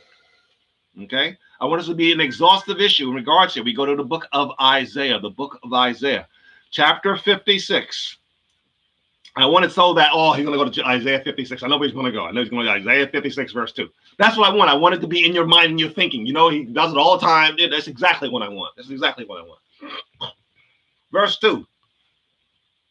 Blessed is the individual, Adam, that doeth this, and the Son of Man that layeth hold on it, and that keepeth the Sabbath from polluting it, and keepeth that his hand from doing any evil. Evil. Now, wait a second now. Well, that's been doing evil, but what about our work? So on and so forth. Okay, go to chapter 58, 2 chapters over. 58, verse 13. If thou turn thy foot from the Sabbath, here we go, from doing thy pleasure on my holy day, and call the Sabbath of delight, holy unto the eternal, honorable, and shall honor him. How? How are you going to do that? Not doing thine own ways, nor finding your own pleasure, nor speaking your own words. Withhold your foot, your own way, your own pleasure, your own words. That's 4 things. And if we went through in the past, we can continue to do further. That when you have 4 issues, it's referring to all encompassing, right? Like the 4 winds of the earth. Like, again, like in the book of Revelation 22:11, in regards to the 4 categories, regarding the 4 categories in 1 John chapter 2, you know, the Padilla, Neo-Nikoi, the fathers, and something we'll get into in regards to 1 John in response to our friend there. But 4 categories of 4 winds. He will gather his elect from the 4 winds of the earth, from everywhere, represents all categories. So now, okay, what? Mine own pleasure, mine own ways, but like gardening, like my washing my car, is that what he's referring to, my own ways? And speaking my own words in regards to, hey, my life, I was born a wee lad, back in 30 years ago, and my mother. Is that what you talk about your own words, your own pleasure, right? Or finding your own ways? No, what? Your own pleasure, ways, words in regards to what? Go back to 56 verse 2. Keep it what? From doing any evil of your pleasure, pornography, all those kind of things like that, stealing, lying, your hand, your foot, walking, so on and so forth, right? So all the things that are evil that are your ways, so that as the eternal cease from his work of creating, right? Because he's not evil, he doesn't have any evil. We are to cease from our ways, which are what? Evil and contrary to ethics. That's how it's not about he's ceasing not from laborious work because he was tired, but we are ceasing from laborious work. No, it has to have an ethical equation to it. It must have an ethical association with it. He's not telling you, okay, the Sabbath is just, you have a day off to just chill out. That's not what he's doing there in regards to Shabbat. Not at all. Even though the word nuah is used there, in contrast to Shabbat, matter of fact, it reinforces Shabbat in regards to now the understanding of grace. And he gives now chapters in it in the story of Noah in regards to grace. And again, you have grace again throughout scriptures. And again, what? The law was given through Moses, but grace and truth came through who? Yeshua Messiah. The ultimate grace and understanding in the book of John, chapter 1. Matter of fact, again, we spoke about earlier this week in regards to what? Right. My grace is sufficient for you, 2 Corinthians 12:9, for my power is made perfect in weakness. That's not a merited favor. It is not. James, chapter 4, verses 5 and 6. The spirit in us lusts to envy, but he gives more grace, not a merited favor. He resisteth the proud, but gives grace to the humble. What's the requirement in that? I don't believe it. I don't believe it. What's the requirement for receiving grace, according to James? A matter of fact, in Peter also. Humility. He resisteth the proud. You're proud, angry, full of yourself, but he's going to give you grace anyway? No, he does not. He says he resists them, but he gives grace to the humble. What is the requirement for grace? Is that unmerited? No, it is not. And again, that word grace, again, with the transposition regarding nuah, you see there's involvement, there's responsibility in the quote unquote rest that we see there. Now, Robert, I believe my time is about up, but I'll just finish off and again that. Why am I doing this? Why am I spending time on this? And there's more. I have much more. I got through what? Maybe, I'm not sure. Maybe, I got through a quarter of this. So we got much more. This will be maybe like a 30 week study, a 30 week presentation. But this is number 9, right? But why? But why? You need to have a ministry that you have words that are utilized. And you need someone that has gone through the work and can present these things and show you that, hey, I thought when I saw the word rest in the 4th commandment in Deuteronomy and in Numbers that it meant that, hey, I just chill out and rest, because the word rest is used there, right? So when I think of rest, I mean just, let me just, I'm beat. That's what it means. No, it does not. It does not mean that. So we need to go through examples, biblical examples, over and over and over again. And we've seen those from Vines, right? We saw that from Meridian. The world tells you, Merriam-Webster dictionary. The majority of them were all not involving repose from physical exertion. Maybe a couple of them involved in regards to repose or sleep or rest in that regards to. But I read for you, and you can go on your website, in your dictionaries, on any dictionary, and see the same thing. That Utilize rest. Okay, well, what do you mean by rest? What's the context there? Well, again, we already saw the context linkage with Genesis chapter 2, that he ceased and he stopped, right? He came to an end in what he did. In Shabbat, there the verbal form of Shabbat is utilized. And so therefore, ceasing or stopping is now paralleled with Nuah in the fourth commandment in Exodus 20 and Deuteronomy chapter 5. That's the big deal of the day that I want you to get straight. Okay? Because again, when you see that word there, rest, your mind just automatically goes to, again, cessation from activity. So the Sabbath doesn't have any reference to sin. And then that's not true. Because again, Sabbath breaking is penalty of death. And because someone doesn't relax and chill out, doesn't do any harm to anyone, you don't put someone to death for that. Guy, you remember in Numbers 15, he was gathering sticks. What harm was he doing to anyone? Nothing. Zero, zip, nada, nothing. Doesn't do any harm to anyone. But what happened? He was put to death for that. Why? Because he's showing you that on the seventh day, activity other than prescribed equals sin. It's a memory tool that he gives us every week. And you have a ministry, and you should have other ministries that are going to reinforce this. Why? And we'll get into next time. Because why? Because again, the sloganeering about you can't do it, you're unable, we're all sinners. It's the matter of fact, it's the common spirit. Matter of fact, the Ten Commandments are not the standard for the ecclesia of the churches today. They're not. You can't do it. You know, the eternal, you know, he's ancient of days. He's kind of old. He's kind of senile. He doesn't know what he's talking about when he says, thou shalt not steal, thou shalt not commit adultery, right? His thing is that, look, what part of thou shalt not didn't you understand? Okay? So he gives us what? A weekly reminder, and we have a holy calling, right? The Moed, right? The Vayikra, right? That we see here, and we're what? Having our minds what? Refreshed and renewed.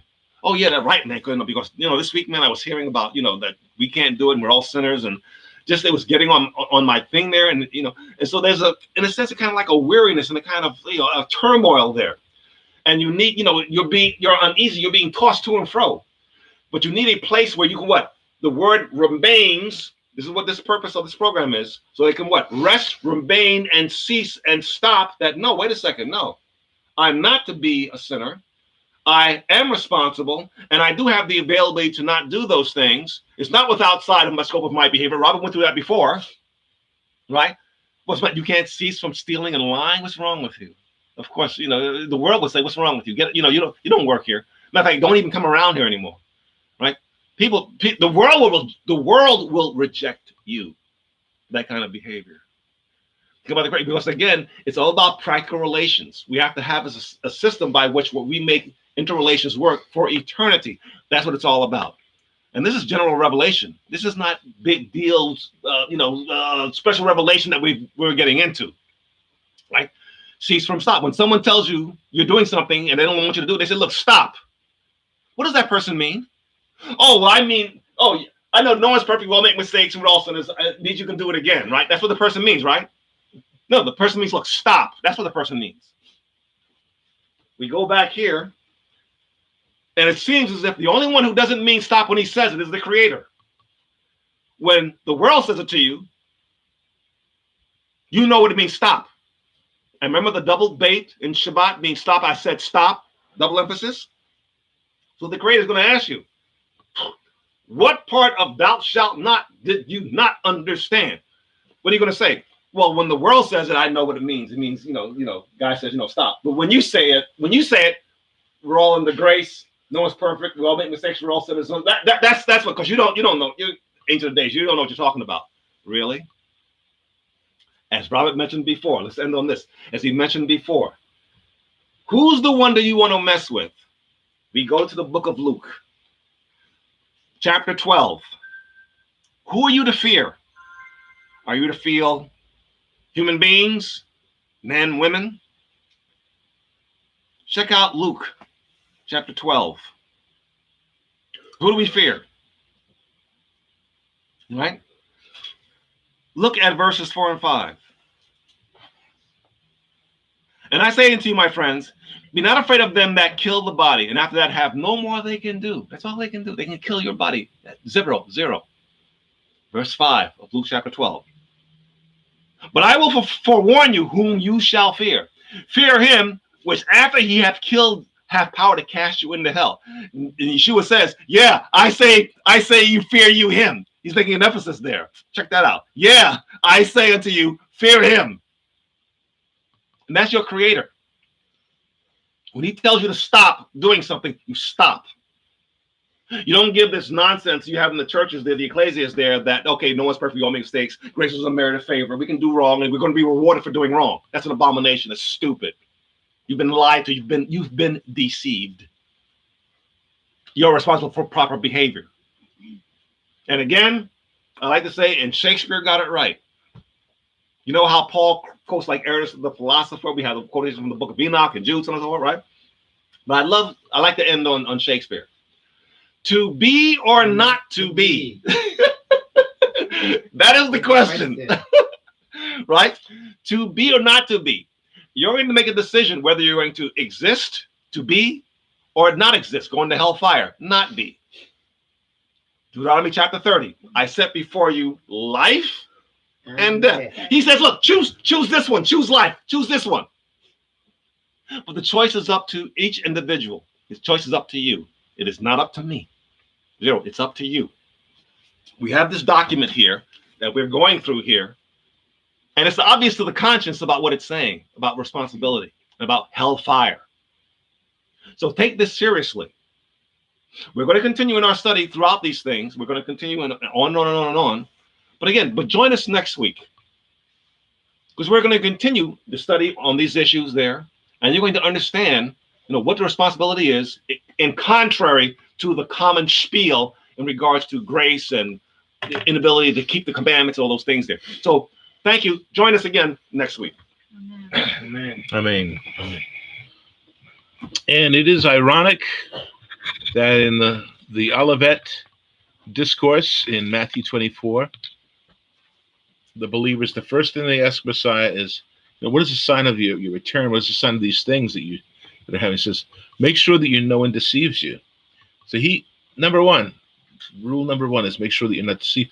But the Kahal, the Ecclesia, the quote unquote, the church has been deceived, has been duped for millennia into believing the wrong things, holding that which is precious in contempt.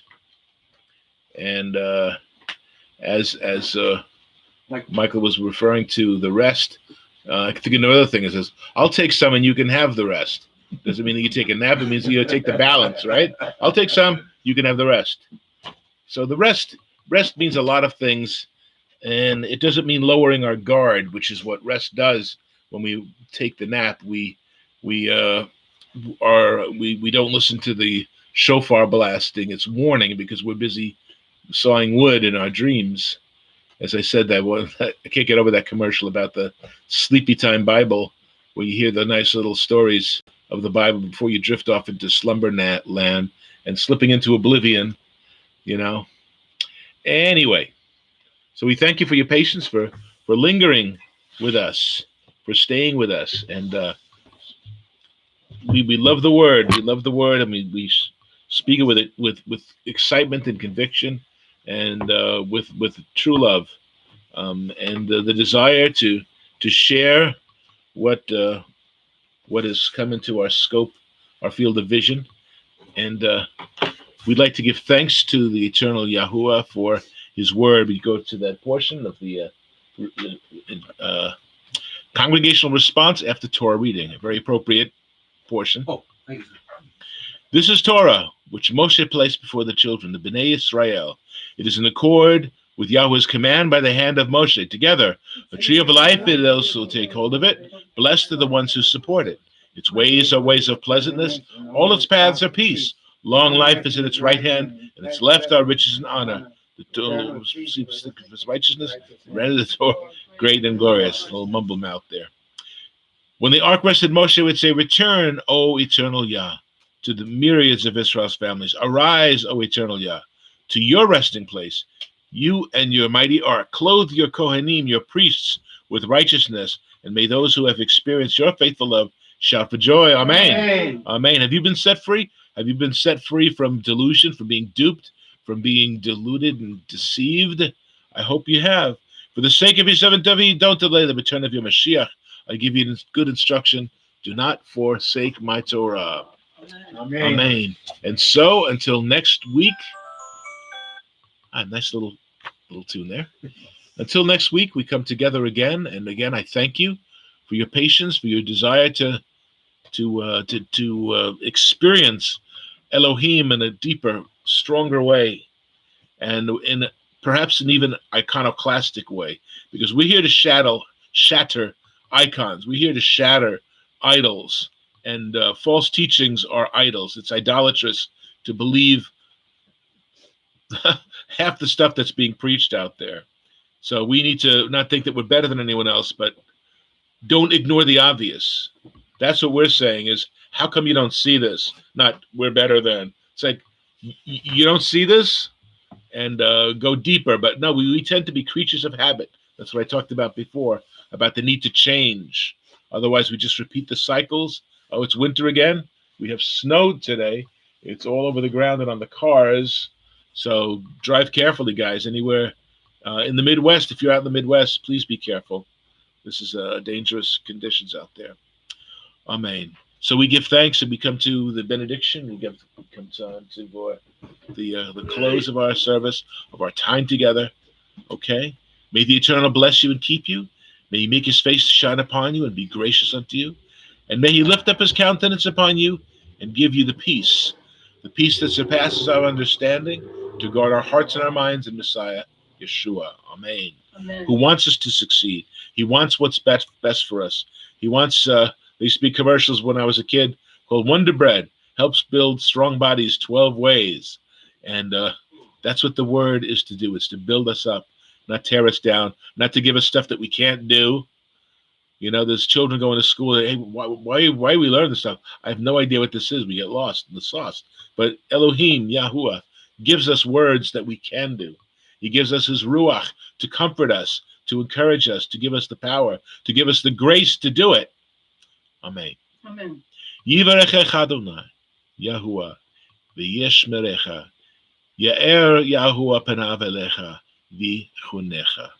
Yisa Yahuwah panav elecha, v'yasem lecha shalom. So again we say, shalom to you, and peace, and wonderful, wonderful times ahead of us. And if we just remain faithful, remain in him, remain in him, in his grace. Amen. Amen. And here we sing this song together with the, may the Lord bless you. Amen.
Amen. Be blessed. Be strong. Be fearless. Be kadosh. Be a holy people, a set apart people from this dark world, as we shared earlier in the word. So again, we thank you so much for being with us, and may you have a blessed week. Amen. Amen. Amen. Shabbat shalom. Too late, Regina. Oh, well.